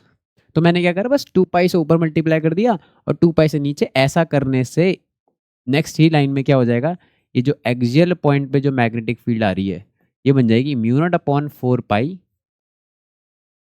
2 आ गया, करंट आ गया, 2 आ गया, करंट आ गया, और पाई आर स्क्वायर, और ये पाई आर स्क्वायर क्या बन जाएगा, ये बन जाएगा इसका एरिया, क्या बन जाएगा इसका एरिया। तो मैंने कैपिटल ए लिख दिया, कैपिटल ए किसको डिनोट कर रहा है, ये इसके एरिया को डिनोट कर रहा है, क्या हो गया ये पाई आर स्क्वायर, है ना, ये हो गया पाई आर स्क्वायर। मैंने इसके रेडियस को इसके एरिया को क्या बोल दिया, है ना, कैपिटल ए बोल दिया, अपॉन अब मान लो ये जो आपका पॉइंट है ना एक्स, है ना, ये बहुत दूर है, ये आपके क्या है, बहुत दूर है, मतलब आप बहुत दूर चले गए। तो एक्स के हिसाब से आर को क्या कर सकते हैं, नेगलेक्ट कर सकते हैं। तो इसको हम नेगलेक्ट कर देंगे। तो अगर मैं इसको नेगलेक्ट कर दूंगा तो देखो ये कितना आ जाएगा, यहाँ पे आ जाएगा एक्स क्यूब।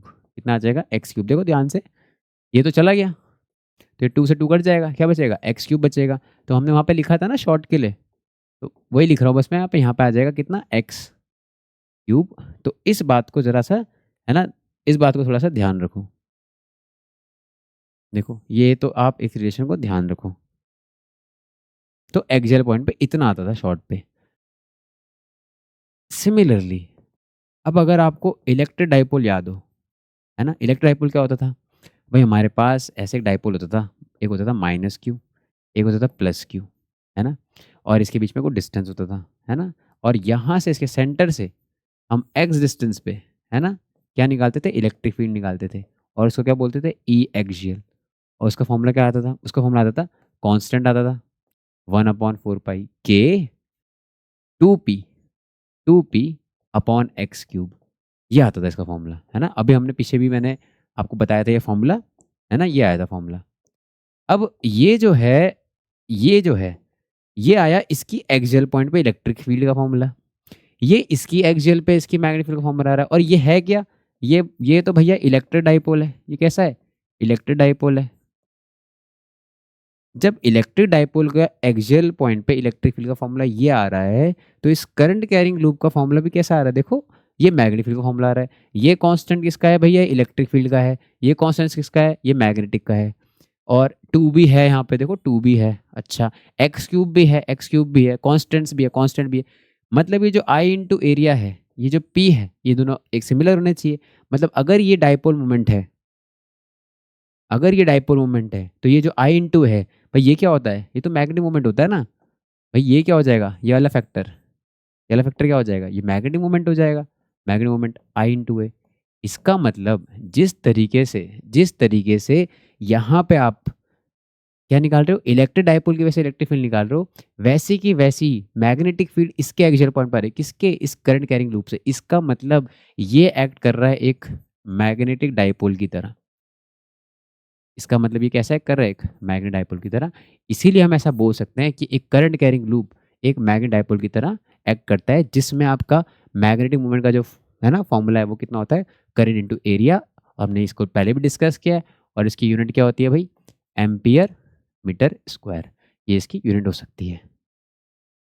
ठीक है, चलो क्वेश्चन करने से पहले एक और चीज़ बता देते हैं आपको, है ना, कि मान लो आपके पास कोई भी लूप है ना, कैसा भी लूप हो, मान लो आपके पास सर्कुलर लूप हो, है ना, या फिर आपके पास स्क्वायर लूप हो, है ना, स्क्वायर लूप में भी आप लगा सकते हो, कोई बड़ी बात नहीं है, पर मैं इसको फिर भी साइड में बना देता हूँ। कैसा भी लूप हो और मान लो इसमें करंट घूम रहा है, तो करंट किसी भी लूप में कैसे हो सकता है, या तो क्लॉकवाइज हो सकता है, ये कैसा करंट हो गया, ये क्लॉकवाइज करंट हो गया, है ना। यहाँ करंट कैसा हो सकता है, या एंटी क्लॉकवाइज हो सकता है, तो ये एंटी क्लॉकवाइज करंट ले लिया मैंने। तो मैग्नेटिक मूवमेंट का ना डायरेक्शन निकाल सकते हैं हम लोग, डायरेक्शन निकाल सकते हैं। और इसके डायरेक्शन निकालने का तरीका होता है राइट हैंड थंब रूल। ये मैंने आपको पिछले चैप्टर में बताया था, लेकिन हो सकता है आप में से कुछ लोग है ना फर्स्ट टाइम मेरी वीडियो से पढ़ रहे हो, तो आपने नहीं पढ़ा हो पिछला chapter, right hand thumb rule. तो आपको क्या करना है, आपको अपनी फिंगर्स को, है ना, आपको अपनी फिंगर्स को, मैं यहाँ लिख भी देता हूँ, आपको अपनी फिंगर्स को कर्ल करना है। किसके डायरेक्शन में, आपको अपनी फिंगर्स कर्ल करना है, करंट के डायरेक्शन में। और जो आपका थंब होगा, थंब जो होगा वो आपको दे देगा किसका डायरेक्शन, मैग्नेटिक मूवमेंट का डायरेक्शन।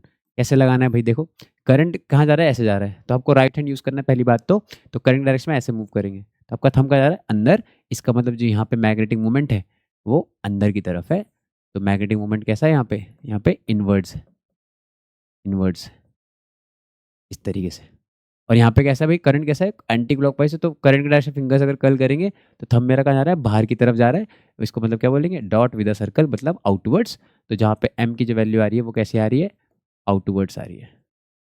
तो इस तरीके से हम इसका डायरेक्शन निकाल सकते हैं। अब चाहे ये लूप सर्कुलर होता या फिर स्क्वायर भी होता, तब भी, है ना। ये भैया ये मैंने क्लॉकवाइज, तो क्लॉकवाइज बनाया तो कैसा आएगा, है ना, इनवर्ड्स। और अगर एंटी क्लॉकवाइज बनाया होता, है ना, तो कैसा आता भाई, आउटवर्ड्स आया था, है ना। तो आप इस तरीके से याद भी सकते हो, क्लॉकवाइज मतलब इनवर्ड्स, एंटी क्लॉकवाइज मतलब आउटवर्ड्स, या फिर मैं तो सजेस्ट करता हूँ भाई हमेशा रूल लगाओ, कोई देर नहीं लग रहा है ना, कोई टाइम खराब नहीं हो रहा हमारा, आराम से आप रूल लगा सकते हो। चलो आगे चलते हैं, अब कर लेते हैं ये वाला सवाल एक। चलो क्वेश्चन पढ़ते हैं। A wire of length 4.4 metre is bent round in the shape of a circular loop and carries a current of 1 ampere. देखो हमारे पास एक वायर है, सवाल पढ़ो, डायग्राम बनाओ, वैल्यूज लिखो सही से, आपका सवाल हो जाएगा। Is bent round in the shape of a circular loop, और इससे हमने सर्कुलर लूप बना दिया है ना, पूरी पूरी वायर से हमने क्या बना, सर्कुलर लूप बना दिया, और इसमें करंट दौड़ा दिया। कितना करंट दौड़ा दिया? 1 एम्पियर का करंट दौड़ा दिया इसमें। The magnetic moment of the loop will be, तो मैग्नेटिक मोमेंट लूप निकालने के लिए मुझे चाहिए क्या क्या, मुझे चाहिए कि करंट कितना है, वो तो है मेरे पास, और मुझे चाहिए होता है एरिया। तो करंट तो मुझे पता है 1 है, एरिया क्या होता है पाई इंटू रेडियस का स्क्वायर, पाई की वैल्यू मुझे पता है लेकिन रेडियस नहीं पता, रेडियस कैसा आएगा? तो आपको इस वायर की लेंथ पता है जिससे आपने ये बनाया है, तो ये जो लेंथ होगी भैया इसी से तो बना होगा ना ये, मतलब ये जो लेंथ होगी और इसका सरकमफेरेंस ये कैसा होगा, बराबर रहा होगा। तो मैग्नेटिक मोमेंट के जो सवाल होंगे लूप वाले वो मैक्सिमम इसी टाइप के आएंगे कि आपके पास वायर है, पहले आपने उससे सर्कल बनाया, एक सर्कुलर लूप बनाया, फिर उससे स्क्वायर बना दिया, या फिर आपने क्या करा, एक वायर से पहले 4 चक्कर के लूप बनाए, फिर आपने उससे 2 चक्कर के लूप बनाए। बताओ इनके मैग्नेटिक मोमेंट का रेशियो कैसा है? तो आपको हर बार किस में खेलना है, सरकमफेरेंस पे खेलना है। सरकमफेरेंस जितनी भी होगी, अभी यहाँ पे एक ही बार टर्न आया तो यहाँ पे एक बार आया, मान लो इसके 2 टर्न लेता तो मैं यहाँ पे इंटू 2 कर देता, उस हिसाब से रेडियस अपने आप छोटी हो जाती। तो इस तरीके से सवाल आते हैं ना, हम करेंगे और भी सवाल करेंगे, हम एमसीक्यू वीडियो में बहुत सारे सवाल करेंगे हम लोग, है ना। तो लेंथ कितनी दे रखी है 4.4, ये हो गया 2, और पाई कितना दे रखा है, चलो पाई की अभी पाई रख देते हैं, और रेडियस, तो रेडियस कितनी आ गई, ये आ गई 4.4 अपॉन 2 पाई। बस एज इट इज़ मैं इसको एज इट इज़ मैं यहाँ यूज़ कर रहा हूँ, और एक बारी में कैलकुलेशन कर लेंगे। फिर पाई की वैल्यू हो गई 22/7, और रेडियस का हो गया स्क्वायर, तो इस वैल्यू का हो गया स्क्वायर, तो 4.4 अपॉन 2 पाई और 4.4 अपॉन 2 पाई, और पाई की वैल्यू कितनी होती है भाई 22/7। तो यहाँ पे लिख देते हैं 2 इंटू 22/7 और 2 इंटू 22/7। बस अब काटा पीटी करनी है भाई, तो 22 2 ज़ा है ना, और 2 11 ज़ा, और 7 इंटू 7, तो क्या बचा, सिर्फ 2 बचा, तो ये आ गया 0.1, तो ये आ गया 7 इंटू दिस, तो 11 बचा ऊपर, एक 0.2 बचा, और ये 7 आया, तो 7 2 ज़ा 14 आया, और 14 into this 14 1 14 14 and this is 15.4 and बस, और 0.1 भी तो है, तो 1.54 है ना, तो 1.54 एम्पियर मीटर स्क्वायर है ना, इसकी यूनिट क्या होती है एम्पियर मीटर स्क्वायर, तो 1.54, तो बस कैलकुलेशन करनी है बस, है ना। इसके बाद सरकमफेरेंस इक्वल रख के मैंने ये कैलकुलेट कर लिया, तो वैल्यू आ गई 1.54 मीटर स्क्वायर। इस तरीके से हम निकाल सकते हैं। Next, in a hydrogen atom the electron moves in an orbit of radius 2 angstrom. बोल रहा है भाई एक है ना, एक इलेक्ट्रॉन है, वो ऐसे घूम रहा है एक न्यूक्लियस के अराउंड, है ना, एक इलेक्ट्रॉन है इस तरीके से, ये घूम रहा है भैया, घूमने दो इसको, और रेडियस दे रखी है आपको, रेडियस दे रखी है इसकी, ये आर आपको पता है, ठीक है। और ये बोल रहा है कुछ तो ये रेवोल्यूशन बनाता है 1 सेकंड में, 1 सेकंड में रेवोल्यूशन बनाता है, 1 सेकंड में कितने चक्कर, इसको हम बोलते हैं फ्रीक्वेंसी। तो ये आपको क्या दे रखी है, ये फ्रीक्वेंसी दे रखी है, फ्रीक्वेंसी दे रखी है 8 इंटू 10⁻14 पर सेकेंड, या हर्ट्ज भी बोल सकते हो आप, क्या बोल सकते हो हर्ट्ज। बोल रहा है मैग्नेटिक मोमेंट बताओ कितना आएगा। देखो मैग्नेटिक, आप डेफिनेशन पे जाओ, आप इतना घबराने के वाली कोई बात नहीं है। मैग्नेटिक मोमेंट का फॉर्मूला आपने क्या पढ़ा भाई, करंट कितना है सर्किट में और एरिया कितना है लूप का, करंट कितना है सर्किट में और लूप क्या है ना, एरिया का, लूप क्या है एरिया का, एरिया लूप का एरिया क्या है, तो करंट कितना है, तो करंट कितना है भाई, चार्ज कितना घूम रहा है यहाँ पे, तो चार्ज कितना है सिर्फ ई, तो चार्ज की वैल्यू कितनी है ई चार्ज घूम रहा है, और कितनी देर में घूम रहा है, तो एक टाइम पीरियड हो गया 1/t, है ना। तो चार्ज अपॉन टाइम, ये क्या हो गया, करंट आ गया, है ना। तो कभी भी इलेक्ट्रॉन जब घूमता है हम ना इस तरीके से निकालेंगे, और एरिया कितना हो गया इस लूप का, भाई सर्कल है तो पाई आर स्क्वायर।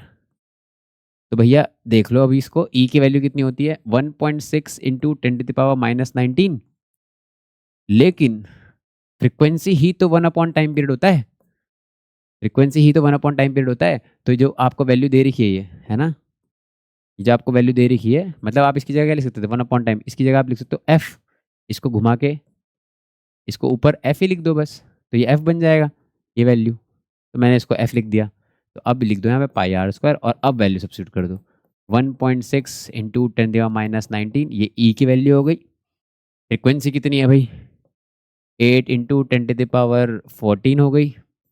और पाई कितना हो गया, पाई की वैल्यू 3.14 हो गई, ठीक है। और रेडियस का स्क्वायर, रेडियस कितना है 2 एंगस्ट्रॉम, तो 2 इंटू 10⁻10 एंगस्ट्रॉम मतलब -10, और इसका क्या कर दो स्क्वायर कर दो।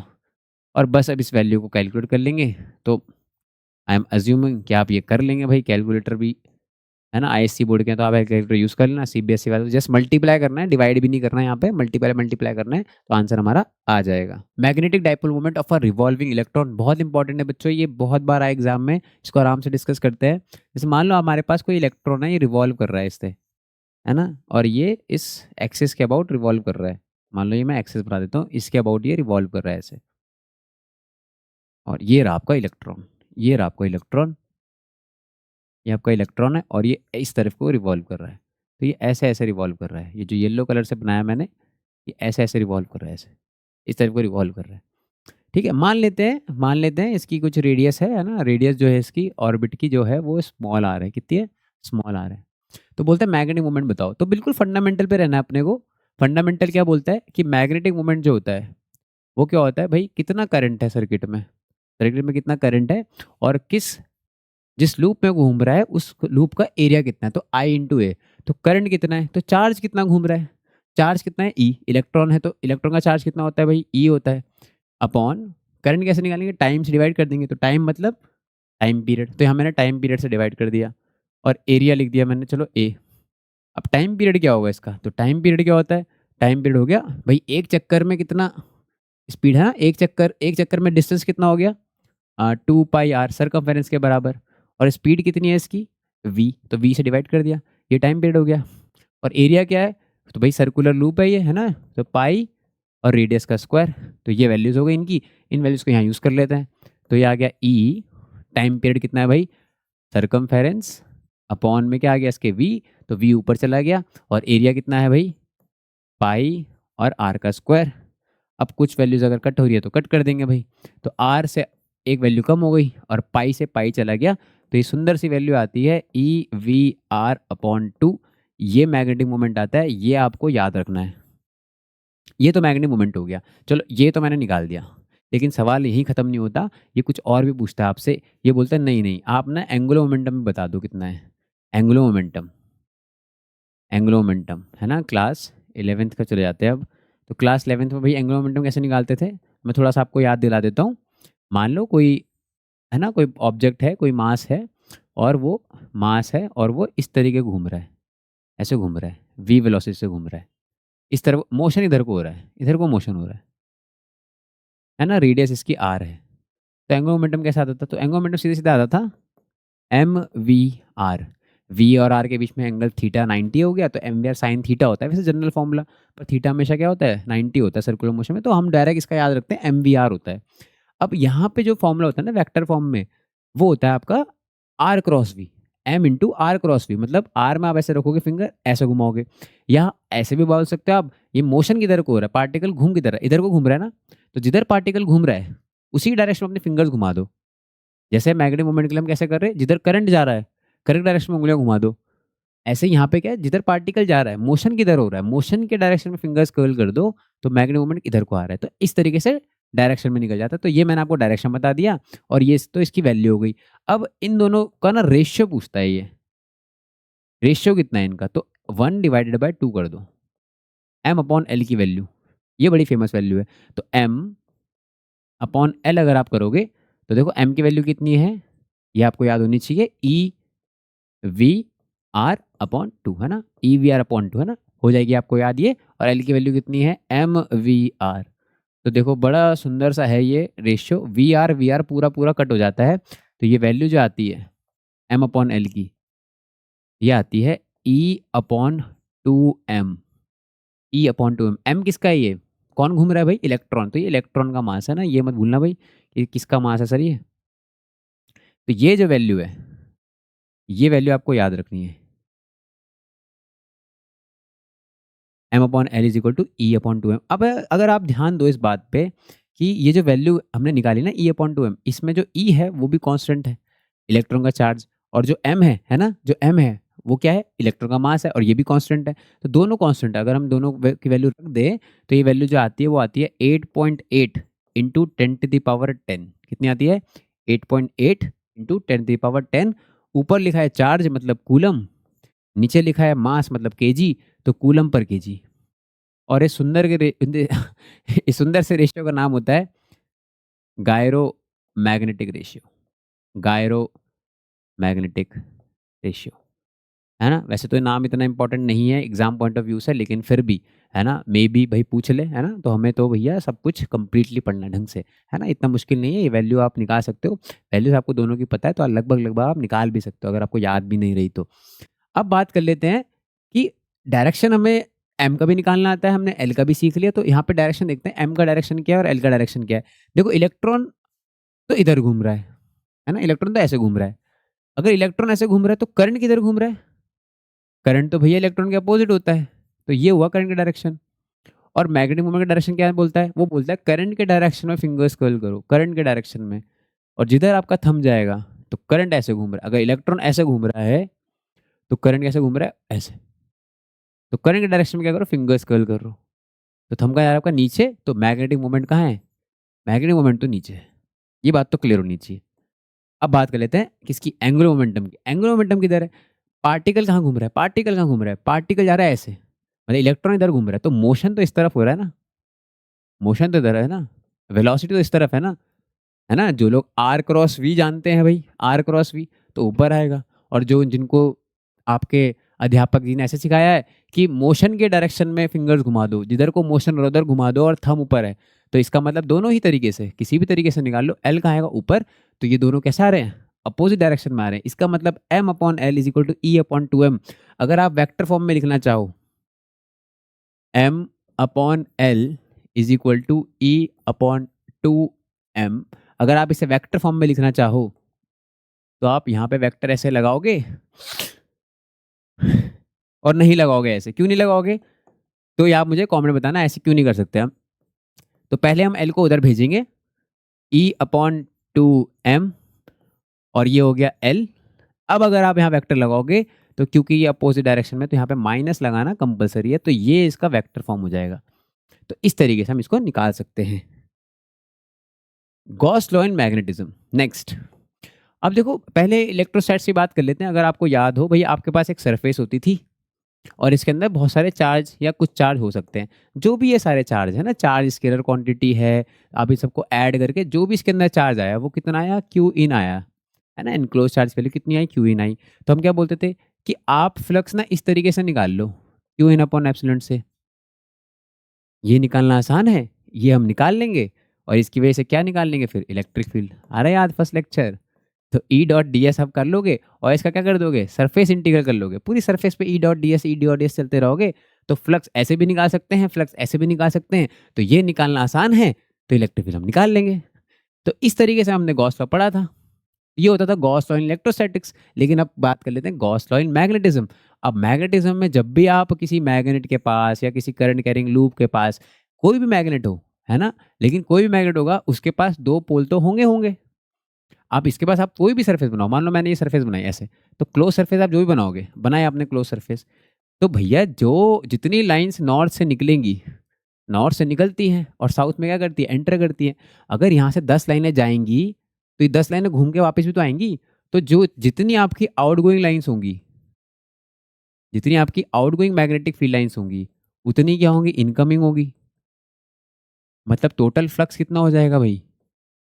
टोटल फ्लक्स कितना हो जाएगा? 0 हो जाएगा। या फिर आप इस तरीके से बोल सकते हो कि जितना, इसको क्या बोलते हैं? प्लस क्यू चार्ज के कॉरस्पॉन्डिंग मानते हैं, इसको माइनस, तो दोनों का सम कितना हो गया? 0 हो गया। वैसे बोल सकते हो, लेकिन ज़्यादा सही स्टेटमेंट क्या है? ज़्यादा सही स्टेटमेंट यह है कि जितनी लाइंस बाहर जा रही हैं उतनी, मतलब अगर क्लोज सरफेस में मैं चलूँगा, क्लोज सरफेस में, है ना, vector product, sorry dot product लूंगा मैं, बी डॉट डी एस का क्लोज इंटीग्रल लूंगा, सरफेस इंटीग्रल लूंगा, तो ये वैल्यू क्या आएगी? 0 आएगी हमेशा। ये होता है गॉस लॉ इन मैग्नेटिज्म। ये होता है गॉस लॉ इन मैग्नेटिज्म, है ना। ये सवाल भाई नीट पे पूछा था एक बार, है ना, ये वैल्यू ऐसे दे रखी थी और डायरेक्ट पूछा हुआ था। तो वही लिखा है, it is state that the surface integral of magnetic field over a close surface is always always always zero. क्यों? क्योंकि हमेशा दो पोल होंगे, हमेशा लाइंस निकलेंगी, वापस आएंगी, outgoing equal to incoming, है ना, outgoing equal to incoming. अब ऐसा क्यों हो रहा है? क्योंकि मोनोपोल्स एग्जिस्ट नहीं करते। अगर बाई चांस ऐसा होता कि एक पोल हो पाता तो फ्लक्स कुछ आ जाता, तो यहाँ इसकी वैल्यू कुछ आ जाती। अगर सिर्फ नॉर्थ पोल होता तब पॉजिटिव फ्लक्स आ जाता, अगर ये होता तो नेगेटिव फ्लक्स आ जाता, लेकिन ऐसा होता ही नहीं है, एग्जिस्ट ही नहीं करते हैं, तो दोनों है हमेशा, इसलिए हमेशा क्या आता है, वैल्यू जीरो ही आती है। इसीलिए हम लोग बोल रहे हैं। और मैग्नेटिक फील्ड हम ये भी आप बोल सकते हो कि भाई क्लोज लूप बनाती है, तो जो बाहर जाएगा वो अंदर भी आएगा, इसलिए भी जीरो आ रहा है ना, तो ये भी हम बोल सकते हैं। Bar magnet as an equivalent solenoid. देखो क्या होता है, मान लो आपके पास कोई सोलेनॉइड है ना, इस तरीके से आपके पास सोलेनॉइड है, और आपके बार मैग्नेट तो चलो है ही पहले से, है ना, ये ऐसे बार मैग्नेट है, ये साउथ है, ये नॉर्थ है, और आपने इसमें भेज दिया करंट। करंट भेजने से क्या होगा? करंट भेजने से क्या होगा भाई, इसके अंदर भी मैग्नेटिक फील्ड आ जाती है ना, यहाँ पे भी क्या आ जाती है, मैग्नेटिक फील्ड आ जाती है, इस तरीके से यहाँ पे मैग्नेटिक फील्ड आ जाती है, तो मैग्नेटिक फील्ड इधर को आ जाती है, जैसे यहाँ पे होती है एक्सियल पॉइंट पे, है ना, इस तरीके किधर को होती है मैग्नेटिक फील्ड, इधर को होती है ना, इधर को मैग्नेटिक फील्ड होती है, तो यहाँ पे मैग्नेटिक फील्ड होती है। मतलब ये वाला जो फेस होता है ना, जो कॉइल का ये वाला फेस है, आपको इसमें करंट ऐसे ऐसे जाते हुए दिख रहा है, इधर से क्लॉकवाइज जाते हुए दिख रहा है ना, उधर से कैसा हो रहा है, एंटी क्लॉकवाइज। तो यहाँ पहला फेस क्या बन जाता है, साउथ पोल बन जाता है, ये वाला नॉर्थ पोल बन जाता है। मतलब यहाँ पे भी लाइंस ऐसे निकलती हैं, यहाँ पे भी लाइंस ऐसे निकलती हैं, है ना, और घूम के कैसे वापस आ जाती है इस तरीके से, है ना, जैसे हमारा किस में होता है, जैसा हमारा बार मैग्नेट में होता है, नॉर्थ से निकलती हैं और साउथ में क्या कर जाती हैं, एंटर कर जाती हैं, इस तरीके से यहाँ एंटर कर जाती है ना। ऐसे बहुत सारी लाइंस बना सकते हैं, बस मैं इतनी ही बना रहा हूँ। तो हम ऐसा बोल सकते हैं कि अगर करंट कैरिंग सोलेनॉइड को अगर हम फ्रीली छोड़ते हैं, ये खुद भी कैसा होता है, नॉर्थ साउथ डायरेक्शन में आ जाता है, जैसे कि बार मैग्नेट आ जाता है, वैसे ही same to current carrying solenoids. और अगर हम दो सोलेनॉइड ले ले जिसमें करंट दौड़ा रखा हमने, ये आपस में म्यूचुअल अट्रैक्शन भी शो करते हैं, रिपल्शन भी शो करेंगे ना। आप ऐसे ले आओ पास में, ऐसे ऐसे मान लो अट्रैक्ट कर रहे हो, तो घुमा के रख दो तो ये रिपेल करते हैं। तो ये बिल्कुल अपना बिहेवियर ना बिल्कुल बार मैग्नेट की तरह शो करते हैं। और पहली बात, इनकी मैग्नेटिक फील्ड लाइंस भी कैसी होती है, बिल्कुल सिमिलर होती है बार मैग्नेट की तरह, जैसे मैंने यहाँ पर बनाई है। तो इसीलिए हम ऐसा बोल सकते हैं कि जब भी हम करंट पास करते हैं सोलेनॉइड में, वो कैसे बिहेव करता है, it behaves like a bar magnet. तो इसीलिए बार मैग्नेट क्या है, एक इक्विवेलेंट सोलेनॉइड को भी बोल सकते हैं। नेक्स्ट है मैग्नेटाइजिंग फील्ड डेंसिटी या मैग्नेटाइजिंग फोर्स। देखो यहाँ पे क्या है, हमारे पास ना एक एक्सटर्नल, है ना, ये हमने एक सोलेनॉइड ले लिया, ये हमने इसलिए लिया है क्योंकि हम एक मैग्नेटिक फील्ड प्रोड्यूस करना चाहते हैं, तो हमने इसमें करंट भेज दिया आई। जैसे हमने इसमें करंट आई भेज दिया, इसके अंदर एक मैग्नेटिक फील्ड का सेटअप हो गया, है ना, इसके अंदर, तो ऐसे एक मैग्नेटिक फील्ड का सेटअप हो गया, मैंने बोल दिया बी। अब एक आप काम करो, जहाँ पे मैग्नेटिक फील्ड सेटअप हो गया अंदर, इसके अंदर एक मटेरियल रख दो, मटेरियल मैग्नेटिक फील्ड में एक मटेरियल रख दो, और ये मटेरियल हमने जो रखा है अभी के लिए, हमने रखा है सॉफ्ट आयरन। क्या रखा है, सॉफ्ट आयरन। तो ऐसा देखा गया है कि अगर आप किसी मैग्नेटिक फील्ड में किसी मैग्नेटिक मटेरियल को रख देते हो, जैसे कि सॉफ्ट आयरन, तो इसके अंदर क्या इंड्यूस हो जाता है, मैग्नेटिज्म आ जाता है। क्या जाता है, मैग्नेटिज्म, जिसको हम क्या बोलते हैं, मैग्नेटिक इंडक्शन बोलते हैं। तो बस बाहर वाली मैग्नेटिक फील्ड है ना, इसके लिए तो बाहर वाली मैग्नेटिक फील्ड है, तो इसकी कितनी स्ट्रेंथ है कि इसको कर पा रही है। जैसे मैं आपको पढ़ा रहा हूँ, है ना, मैं आपको समझा रहा हूँ, आपको ये टॉपिक कितना समझ आ रहा है, तो मेरी जो पढ़ाने की स्ट्रेंथ है वो हो गई है ना, समझ की बात। तो ये हो गई मैग्नेटिक फील्ड, इसके अंदर कितना मैग्नेटिज्म आ रहा है वो अलग बात है, तो इसकी जो स्ट्रेंथ होगी उसको बोलते हैं हम क्या, मैग्नेटाइजिंग फील्ड इंटेंसिटी। मतलब अगर आप बी को लिखो, बी की वैल्यू मैं लिखूँ म्यू नॉट एन आई, ये होता है फॉर्मूला मैग्नेटिक फील्ड का। तो ये जो एन आई है ना, एन आई, इसको ही बोल देते हैं एच। क्या बोल देते हैं, एच। तो जो बी हो गया वो हो गया म्यू नॉट इंटू एच, या फिर आप एच की वैल्यू क्या बोल सकते हो, एच की वैल्यू क्या बोल सकते हो, एन आई बोल सकते हो, इस तरीके से, है ना। और अगर हम इसकी यूनिट निकालेंगे ना, यूनिट, तो इसकी जो यूनिट आती है वो आती है ampere per metre, ampere per metre, है ना। हम यूनिट यहाँ से निकाल सकते हैं। और सोलेनॉइड के लिए, है ना, ये हो गया H equal to N I. तो ये फॉर्मूले मैंने यहाँ लिख दिया है। अब इसकी डेफिनेशन पढ़ लेते हैं भाई एक बार। The property of an external magnetic field, ये जो बाहर वाली मैग्नेटिक फील्ड है, by which it magnetises a substance. तो इस बाहर वाले की जो प्रॉपर्टी है, बाहर वाली मैग्नेटिक फील्ड की जो स्ट्रेंथ है, इसकी जो प्रॉपर्टी है, इसकी वजह से ये दूसरों को क्या कर देती है ना, मैग्नेटिज्म शो करा देती है, प्रोड्यूस करा देती है, उसके अंदर इंड्यूस करा देती है। इसी प्रॉपर्टी को क्या बोलते हैं, मैग्नेटाइजिंग फील्ड। उसकी वैल्यू को बोलते हैं इंटेंसिटी या मैग्नेटाइजिंग फोर्स, इसको कैपिटल एच से लिखते हैं। और ये बताता है, ये इसकी सिग्निफिकेंस है, ये बताता है कि भाई बाहर वाले की कितनी स्ट्रेंथ मटेरियल में घुस रही है ना, बाहर वाला इसे कितना ज़्यादा फोर्स कर रहा है, कितना समझा पा रहा है, ये भैया अपने रास्ते पे नहीं था, इसने कितना समझा दिया इसको, तो ये कितनी इसकी बात इसको समझ में आ गई। तो ये हो गया मैग्नेटाइजिंग फील्ड, तो ये हो गया एच, है ना भाई। एच याद रखो NI होता है, और इसकी यूनिट याद रखो एम्पेयर पर मीटर होती है ना, ये यूनिट याद रखो, यूनिट याद नहीं रहती बच्चों को। नेक्स्ट, इंटेंसिटी ऑफ मैग्नेटाइजेशन आई, या सिर्फ मैग्नेटाइजेशन बोलते हैं। तो जो हमने ये सोलेनॉइड लिया था ना, सोलेनॉइड, ये सोलेनॉइड लिया था हमने, अब इसको क्या कर दो, इसके अंदर मटेरियल रखा हुआ था हमने ऐसे, तो भाई आपने क्या करा, आपने जब ये मटेरियल रखा, इससे हो क्या रहा है, हो क्या रहा है, ये मटेरियल है आपका, ये मटेरियल है, और आपने एक मैग्नेटिक फील्ड लगा रखी बाहर से ऐसे, ये बाहर से मैग्नेटिक फील्ड लगा रखी आपने, तो ये क्या कर रहा है, ये इसके अंदर जो मैग्नेटिक डाइपोल्स है ना छोटे छोटे, है ना, एटॉमिक लेवल पे हर इलेक्ट्रॉन अपनी ऑर्बिट पे घूम रहा होता है ऐसे, तो वो हर एक, है ना, एटॉमिक लेवल पे क्या, हर एक छोटे छोटे मैग्नेट है, तो वो छोटे छोटे डाइपोल मोमेंट, छोटे छोटे डाइपोल मोमेंट, वो क्या करते हैं, अपने आप को ना इसके डायरेक्शन में अलाइन कर देते हैं।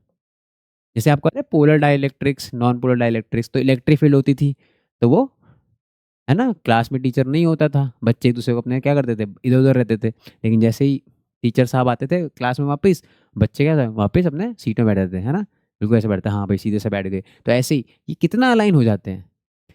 तो पर मीटर वॉल्यूम पे, है ना, पर यूनिट वॉल्यूम पे, किसी पर्टिकुलर वॉल्यूम पे, किसी पर यूनिट वॉल्यूम पे कितना मैग्नेटिक मोमेंट आ जाएगा, इसी वॉल्यूम पे कितना मैग्नेटिक मोमेंट आ जाएगा, इसी वैल्यू को बोलते हैं इंटेंसिटी ऑफ मैग्नेटाइजेशन, ये होता है आई।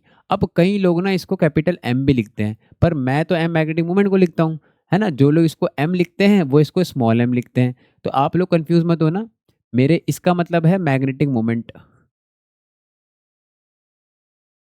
और इसका मतलब है वॉल्यूम, है ना, तो वॉल्यूम का मतलब तो वॉल्यूम ही है।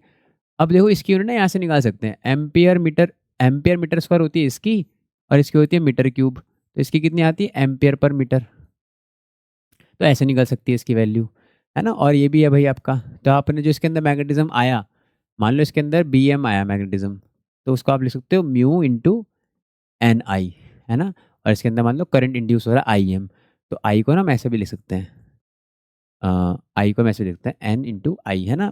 पर ये है कि चलो इतना कन्फ्यूज होने की ज़रूरत नहीं है, आपको सिर्फ एक फॉर्मूला याद रखना है, ये वाला, कि जो I होता है वो क्या होता है, कितना मैग्नेटिक मोमेंट है पर वॉल्यूम। आपको जैसे याद होगा पोलराइजेशन वेक्टर, याद है आपको पोलराइजेशन वेक्टर, पोलराइजेशन क्या होता था, पोलराइजेशन क्या होता था कि पर यूनिट वॉल्यूम पे, किसी डाइलेक्ट्रिक में पर यूनिट वॉल्यूम में कितना क्या आता है, डाइलेक्ट्रिक इंड्यूस मूवमेंट आ जाता है ना, डाइपोल मूवमेंट आ जाता है पर यूनिट वॉल्यूम, उसको बोलते हैं पोलराइजेशन वेक्टर।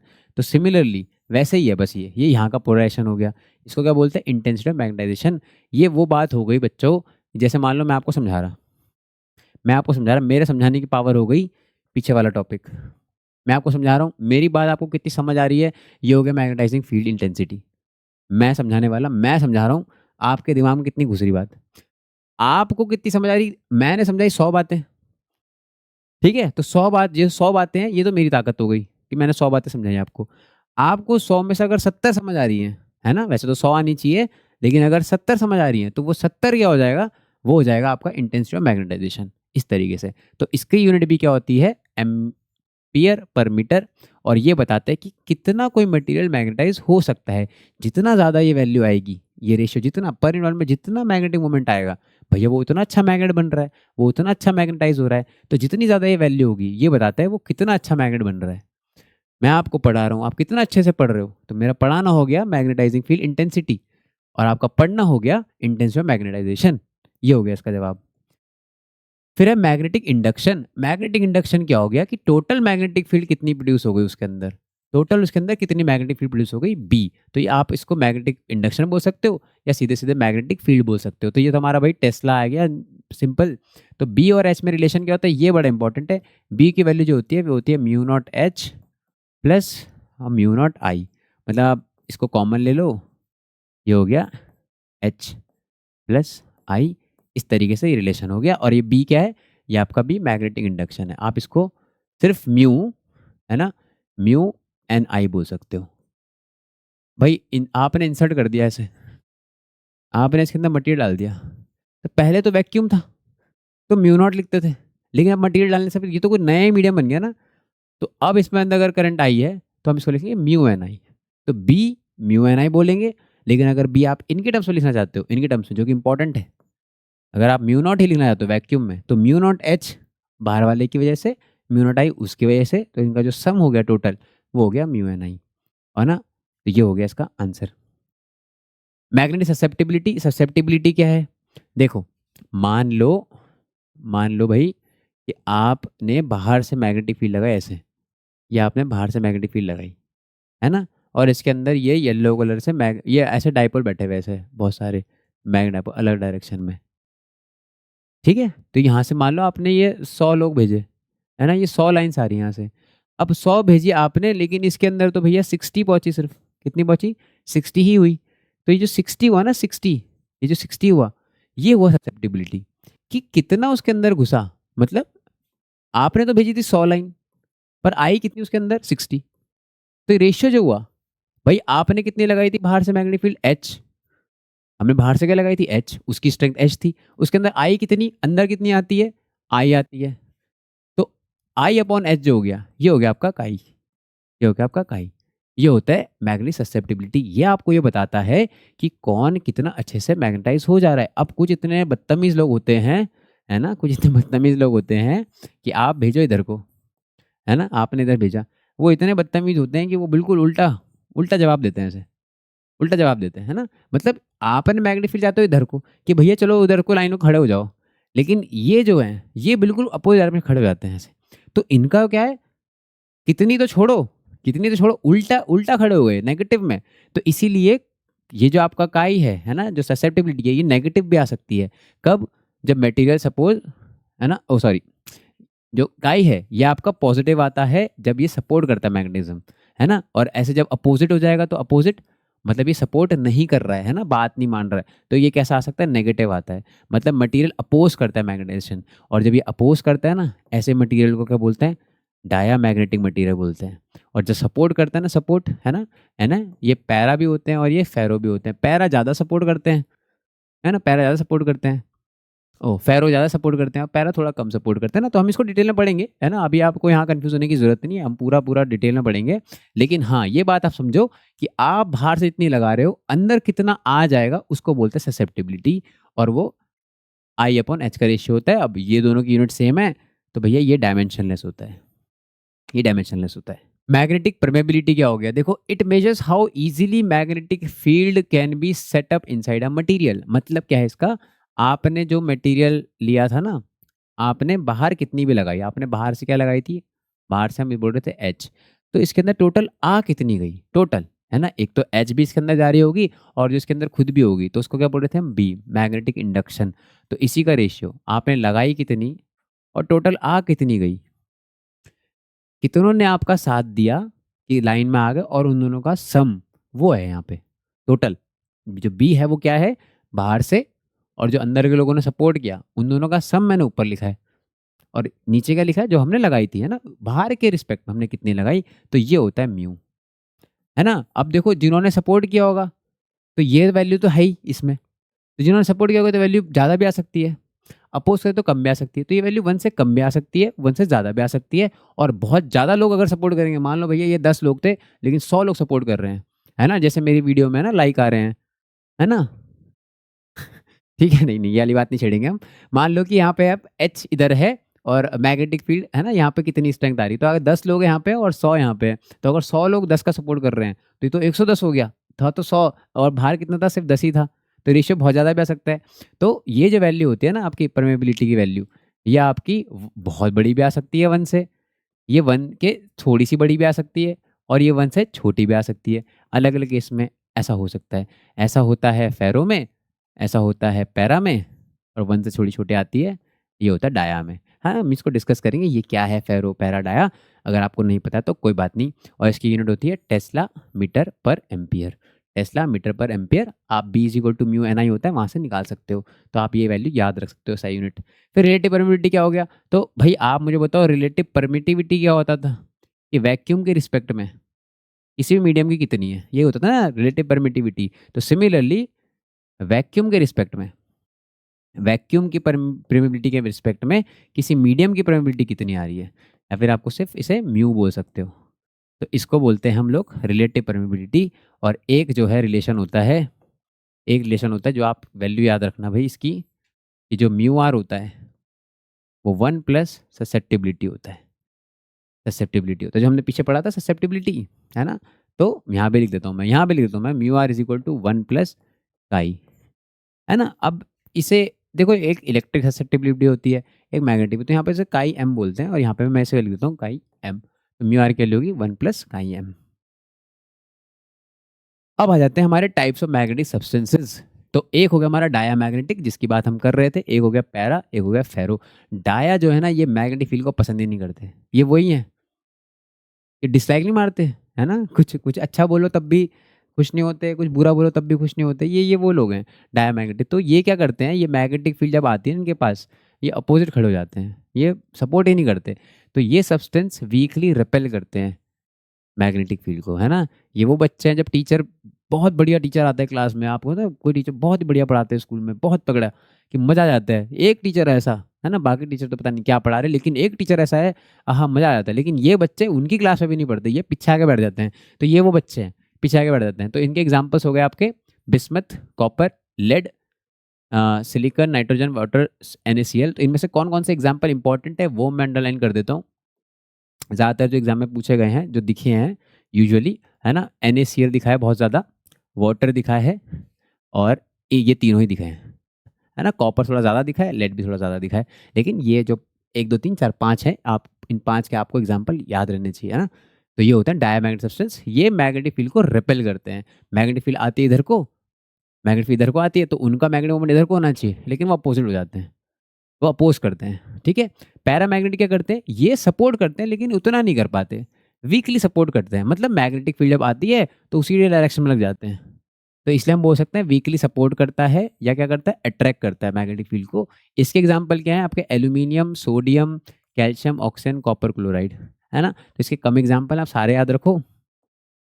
और फेरोमैग्नेटिक में क्या है, ये स्ट्रांगली सपोर्ट करते हैं, है ना भाई। क्लास में गए, पूरे बच्चे खड़े हो गए भाई, लाइन से खड़े हो गए, जय सर, जय सर, सर की जय हो, इस तरीके से, है ना। ये वो बच्चे हैं, ये सारे टॉपर बच्चों का अपने ग्रुप बना दिया, है ना। इनको मज़ा आ रहा है पढ़ने में, साल भर, ये साल भर पढ़ रहे हैं, अभी भी पढ़ रहे हैं, है ना। और आप लोग हैं, देखो आप लोग नहीं पढ़ रहे हो, है ना, सब पढ़ रहे हैं।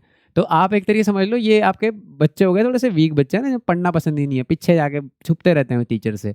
ये वो हो गए जो है ना मिड में बैठते हैं थोड़ा सा, है ना, एवरेज बच्चे हो गए अपने। और ये कैसे बच्चे हो गए, ये हमारे ये हमारे टॉपर बच्चे हो गए, है ना। मज़ा, इनको मज़ा आता है पढ़ने में, इनको मज़ा आता है पढ़ने में ना, सच बात तो ये है ना। तो सही बात है भाई, एंजॉय करना चाहिए। और अभी अगर आप पढ़ रहे हैं ना, अब आप सबको पढ़ना है, तो आपको सबको ये 2 महीने अच्छे से, आप है ना, अच्छे से एंजॉय करो अपनी पढ़ाई को, दिल लगा के पढ़ो, और बढ़िया रिजल्ट आएगा।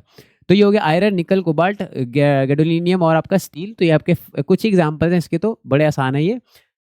तो आगे चलते हैं हम लोग, प्रॉपर्टीज ऑफ डायमैग्नेटिक सब्सटेंस। तो आप डिटेल में इनकी प्रॉपर्टीज पढ़ लेते हैं, क्योंकि एग्जाम में इनके डिफरेंस पूछता है और आपसे पूछता है डिटेल में और चीज़ें, तो इनको अच्छे से डिस्कस कर लेते हैं। तो पहली बात, ये वीकली रिपेल करते हैं एक्स्ट्रा मैग्नेटिक फील्ड को। मतलब क्या है इसका, जैसे मान लो कि आपके पास, ये डायग्राम भी आता है बनाने को, हम बना देते हैं। आप मान लो आपके पास नॉर्थ साउथ पोल है, ये हमने क्यों बनाया, क्योंकि इसके बीच में क्या होगी, मैग्नेटिक फील्ड होगी। और आपने ना इसके बीच में मटीरियल रख दिया ऐसे, एक मटीरियल रख दिया ऐसे, ये आपने मटीरियल रख दिया। पर ये जो मटीरियल है, ये डाया मैग्नेटिक मटीरियल है। मान लो मैंने कॉपर रख दिया, कॉपर कैसा था, देखो देखो कॉपर कैसा था, कॉपर का कहाँ नाम लिखा है, डायमैग्नेटिक। तो कॉपर का एग्जांपल है ना, ऐसे क्वेश्चन में ऐसे कॉपर लिखा होगा। तो अब यहाँ से जो मैग्नेटिक फील्ड, भाई ये ना पसंद नहीं करते मैग्नेटिक फील्ड को, तो मैग्नेटिक फील्ड ने निकलना तो चाहेगी यहाँ से, नॉर्थ की तरफ जाना तो चाहेगी, लेकिन ये रेपेल कर देंगे, तो ये थोड़ी सी फैल जाएगी। तो ये ऐसे ना आके आपको बाहर से बनानी है, इस तरीके से बनी होगी लाइन, है ना। मैंने थोड़ा सा उसको ब्रॉड ले लिया है, पर अगर आपको दिख रहा है कि लाइन से बाहर जा रही है मटेरियल से, मतलब मटेरियल उसको पसंद नहीं कर रहा है, तो ये कैसा मटेरियल होगा, डायामैग्नेटिक मटेरियल होगा। तो यहाँ पे लिखा है weekly repel by external magnetic field, weekly repel करते हैं। और मूव फ्रॉम, और दूर भागते हैं भाई, दूर भागते हैं मैग्नेटिक फील्ड से, है ना। टीचर आया है क्लास में, कोने भाग गए, है ना, पढ़ना ही नहीं है ऐसे, तो ये भागते हैं दूर। Move from strong field to weak field region. और क्यों होता है ऐसा, क्योंकि इनका मैग्नेटाइजेशन जो होता है, वो आप जो लगा रहे हो फील्ड, है ना, आप जो फील्ड लगा रहे हो उसके क्या है, ये अपोजिट होता है। मतलब क्या है, इस बात का देखो ऐसे समझो कि भैया ये आपका मटेरियल है, आपने तो मैग्नेटिक फील्ड लगा इस डायरेक्शन में ऐसे एच, लेकिन इनके अंदर जो मैग्नेटाइजेशन आता है ना, इनके अलग अकड़ है, ये ऐसे कि नहीं भैया हम तो अपोज करेंगे, इतना नहीं कर पाते लेकिन करते अपोज ही हैं। तो अपोज करते हैं, तो इसीलिए यहाँ पे क्या होता है, ये वीकली रिपेल करते हैं। तो रीज़न ये होता है क्योंकि मैग्नेटाइजेशन इनका अपोजिट में होता है। ओके, ससेप्टिबिलिटी, और सबसे ये बड़ा इंपॉर्टेंट पॉइंट है, आपके कई सारे सवाल आपके ये बात सॉल्व करेगी। ससेप्टिबिलिटी जो होती है ना, डायामैग्नेटिक मटेरियल की ससेप्टिबिलिटी इनकी नेगेटिव होती है। आप ये याद रखो, बिल्कुल डायरेक्ट याद रखो, ससेप्टिबिलिटी नेगेटिव होती है, अपोज करते नेगेटिव होती है और छोटी होती है। और रिलेटिव परमेबिलिटी क्या होती है इसकी, 1 से छोटी होती है। अब एक बात बताओ आप, अभी मैंने आपको बोला था कि जो म्यू आर होता है वो 1 प्लस का ही एम होता है, इसमें 1 जोड़ दो। अब ये नेगेटिव है, मतलब इसकी वैल्यू क्या होगी, -0.3 -0.4, तो 1 में से ये जाएगा तो ये वैल्यू कैसी आएगी, है ना, ये लगभग 0.7 नहीं आएगी, तो पॉजिटिव आएगी, लेकिन कैसे आएगी, 1 से थोड़ी छोटी आएगी। 1 से तो या तो आप डायरेक्ट ये याद रखो, ठीक है, जैसे मैं तो ये याद रखता हूँ, आप ये भी याद रख सकते हो, तो कुछ भी आप याद रखो, पर आपके ये दोनों पॉइंट है ना, कई सारे सवाल आपके सॉल्व हो जाएंगे, इससे हम लोग MCQ में करेंगे अभी। Do not retain magnetism after removing the field. अब ये लोग क्या करते हैं, मैग्नेटिज्म, भाई आप फील्ड हटा दो, इनके अंदर इन्हें पसंद ही नहीं है मैग्नेटिज्म, तो इनके अंदर रहता ही नहीं है मैग्नेटिज्म, ठीक है, और इनको टेम्परेचर से कोई फर्क नहीं पड़ता, इनको टेम्परेचर से क्या होता है, कोई फर्क नहीं पड़ता। सिर्फ डायामैग्नेटिक ऐसे हैं जो टेम्परेचर क्या होता है, इंडिपेंडेंट होते हैं, टेम्परेचर इंडिपेंडेंट होते हैं। तो ये बात भी बहुत इंपॉर्टेंट है ना, इस बात को भी भैया थोड़ा सा अलग कलर से लिख लेते हैं, इंडिपेंडेंट ऑफ टेम्परेचर, ये भी इंपॉर्टेंट है। इसके एग्जाम्पल है ना, मैंने यहाँ फिर से मेंशन कर दिए हैं, है ना, तो यहाँ मैंने फिर से मेंशन कर दिया, आप लोग यहाँ से नोट कर सकते हो। प्रॉपर्टीज ऑफ पैरामैग्नेटिक, पैरामैग्नेटिक क्या है, ये अट्रैक्ट करते हैं भैया, इन्हें अच्छा लगता है, लेकिन कम कर पाते हैं, कम कर पाते हैं। मतलब जैसे मान लो लाइन्स आई ना, यहाँ पे आपने बाहर से जो लाइन बनाई है ना, चलो पहले पहले एग्जांपल देते हैं जो मैंने वहाँ पे दिया था, कि अगर आपको यहाँ पे ड्रॉ करना हो, आपके पास नॉर्थ है, आपके पास साउथ है, और यहाँ पे आपने एक मटेरियल रख दिया, कैसा मटेरियल रख दिया आपने, ये पैरामैग्नेटिक मटेरियल रख दिया, पैरामैग्नेटिक है ना, एल्यूमिनियम, सोडियम हो सकती है, ये ज़्यादातर सोडियम देता है, एक बार CuCl2 भी आया था एग्जाम में, ठीक है, एल्यूमिनियम भी आ रखा है एग्जाम में एक बार, तो ये तीनों आ रखे हैं, तो आप तीनों का ध्यान रखना। मान लो कोई मटेरियल रखा हुआ, तो यहाँ से लाइंस निकलती भाई, निकलती तो कैसे निकलती, सीधी सीधी निकलती है ऐसे, लेकिन ये क्या करता है, लाइंस को अपने पास बुला लेता है ना, तो होगा क्या, लेकिन सबको नहीं बुला पाएगा, सबको नहीं बुला पाएगा। मतलब आप जब इसको बनाओगे तो 1-2 लाइन तो इसके अंदर होंगी, है ना, कुछ लाइनें तो इसके अंदर होंगी, वहाँ पर एक आध लाइन क्या होंगी, बाहर भी होंगी, कुछ बाहर भी होंगी और कुछ अंदर भी होंगी। इस तरीके से दिखेगा आपको पैरामैग्नेटिक मटेरियल के लिए। ये हो गया आपका पैरामैग्नेटिक मटेरियल का डायग्राम। तो फिर लिखा है ये कहाँ से मूव करते हैं, तो ये वीक से स्ट्रॉन्ग की तरफ जाते हैं, ये वीक से स्मॉल की तरफ जाते हैं, लेकिन ये स्लोली स्लोली जाते हैं, ये स्लोली जाते हैं ना, ये इतना, क्योंकि इतना वीक, इतना स्ट्रांगली नहीं होता, तो ये स्लोली स्लोली जाते हैं। क्यों होता है ऐसा, क्योंकि मैग्नेटाइजेशन सेम डायरेक्शन में होता है। अब तो सारे पॉइंट स्ट्रेट फॉरवर्ड हैं। इसकी ससेप्टिबिलिटी उसकी नेगेटिव होती थी, इसकी पॉजिटिव होती है, लेकिन छोटी होती है। मतलब इसकी जो वैल्यू होगी ना, इसकी वैल्यू ऐसी दिखेगी आपको, 0.3, 0.4, 0.9, 0.7, 1 से कम होगी, लेकिन पॉजिटिव होगी और छोटी होगी। और जो इसका म्यू होगा, भाई आप इसमें 1 जोड़ दोगे तो 1 से तो बड़ी आएगी, तो स्लाइटली मोर देन 1। मतलब भाई मैंने आपको बताया ना, म्यू आर जो होता है वो 1 प्लस का IM होता है, तो ये तो भैया 0.3 है मान लो, तो ये 1 से थोड़ा सा तो बढ़ाएगा, 1 पॉइंट समथिंग। मतलब इसकी जो आती है ना वो 1 पॉइंट समथिंग होती है, आप याद रखो। पैरा की क्या आती है, 1 point something, P for 1 point, point for something, permeability इसकी आती है। तो ये दोनों बात भी आपके बहुत सारे सवाल सॉल्व कर देगी। तो डाया का है नेगेटिव, ससेप्टिबिलिटी इसका है थोड़ा सा पॉजिटिव, और अभी फेरो की तो बहुत ही बड़ा आता है, बाद में बात करेंगे उसकी। अब इसमें जो मैग्नेटिज्म होता है वो फील्ड आप हटाओगे तो ये भी नहीं रहता, क्योंकि ये भी वीकली होते हैं, इनमें भी थोड़ा कम रहता है।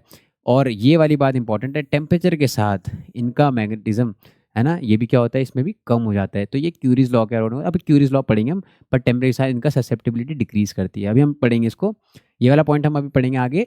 लेकिन बाकी जो पॉइंट है ना, कौन कौन सा पॉइंट इंपॉर्टेंट है भाई, दोनों बातों में कौन कौन से इंपॉर्टेंट है, वीकली अट्रैक्ट करते हैं, मूव करते हैं वीक से स्ट्रॉन्ग की तरफ, क्योंकि मैग्नेटाइजेशन क्या होता है, सेम डायरेक्शन में आता है।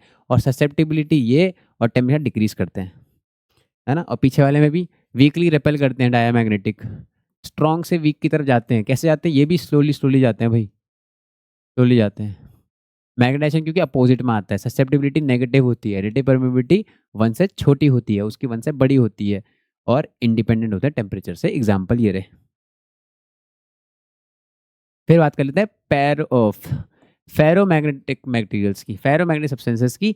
तो ये हैं जो स्ट्रांगली अट्रैक्ट करते हैं। स्ट्रांगली मतलब अगर आपने यहाँ पे नॉर्थ, यहाँ पे साउथ और बीच में रख दिया एक फेरोमैग्नेटिक मटेरियल जैसे कि आयरन, निकल, कोबाल्ट, तो ये भैया किसी को भी, है ना, कुछ ऐसे दोस्त होते हैं ना, आपको मन नहीं भी है तब भी आपको ले ही चलते हैं अपने साथ, तो यही है, ये एक भी लाइन को बाहर नहीं जाने देंगे।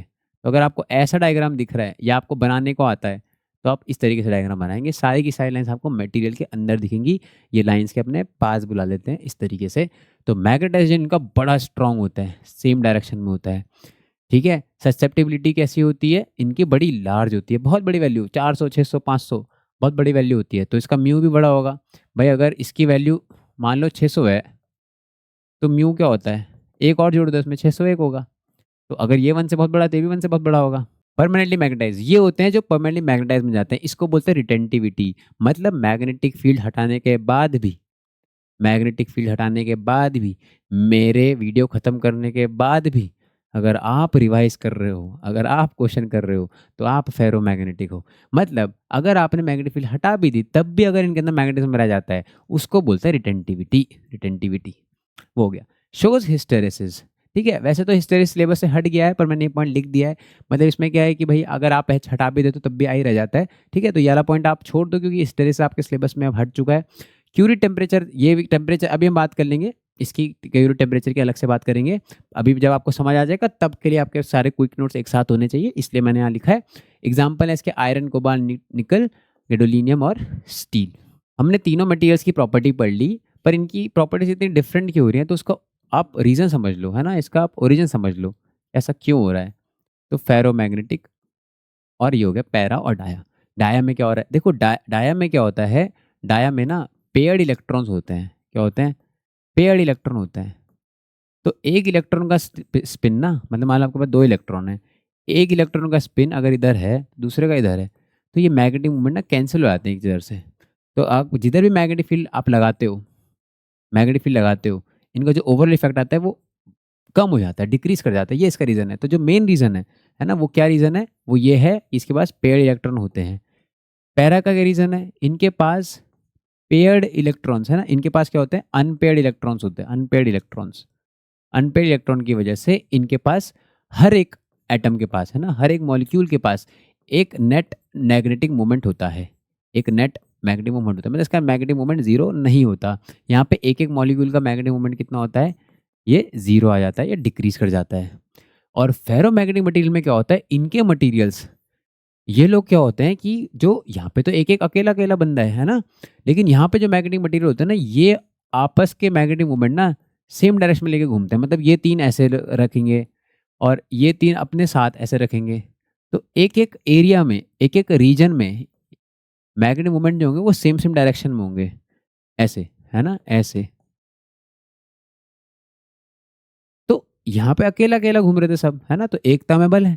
तो इन एकताओं को वो क्या बोलते हैं, डोमेन बोलते हैं। तो यहाँ पे जो मैग्नेटिक मोमेंट्स होते हैं वो पर्टिकुलर सेम डायरेक्शन में रहते हैं एक पर्टिकुलर रीजन में, और इनको बोलते हैं domain. Domain like structure, domain like structure. तो फॉलो करते हैं तो साथ साथ करते हैं। तो इसीलिए फेरो का जो मैग्नेटिक मोमेंट है ना, वो इतना स्ट्रांग आता है, इतना स्ट्रांगली अट्रैक्ट करते हैं इस डोमेन स्ट्रक्चर की वजह से। तो यही इन बातों का रीज़न है कि इसमें भैया पेड इलेक्ट्रॉन होते हैं, इसमें अनपेड होते हैं, और इसमें क्या होता है, डोमेन का स्ट्रक्चर होता है। यहाँ मैग्नेटिक मोमेंट्स ग्रुप्स में मिलते हैं, यहाँ मैग्नेटिक मोमेंट सिंगल सिंगल होते हैं, और यहाँ मैग्नेटिक मोमेंट जीरो होता है। इसलिए क्यूरीज लॉ ये होता है पैरामैग्नेटिक मटेरियल्स के। तो ऐसा देखा गया है पैरामैग्नेटिक मटेरियल्स में कि आप जितनी मैग्नेटिक फील्ड डेंसिटी लगाते हो ना बाहर से, मैग्नेटाइजिंग फील्ड डेंसिटी H, उतना ही ज़्यादा क्या आता है, मैग्नेटाइजेशन आता है। I is directly proportional to H, ऐसा बोलता है क्यूरीज लॉ।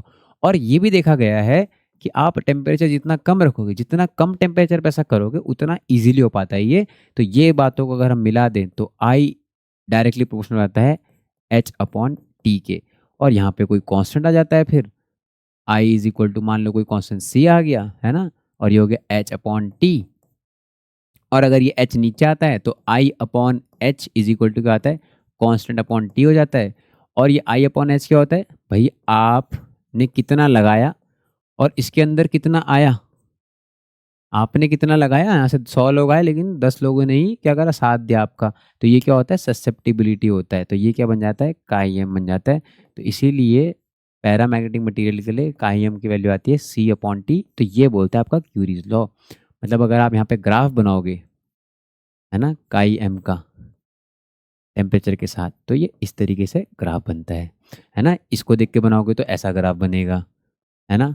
अगर आप इसको देख के बनाओगे, मान लो आप इसको देख के बनाओगे I और H में, है ना, तो कैसा ग्राफ बनेगा, स्ट्रेट लाइन ग्राफ बनेगा। तो है ना, ये 2 ग्राफ ऐसे पूछे जाते हैं।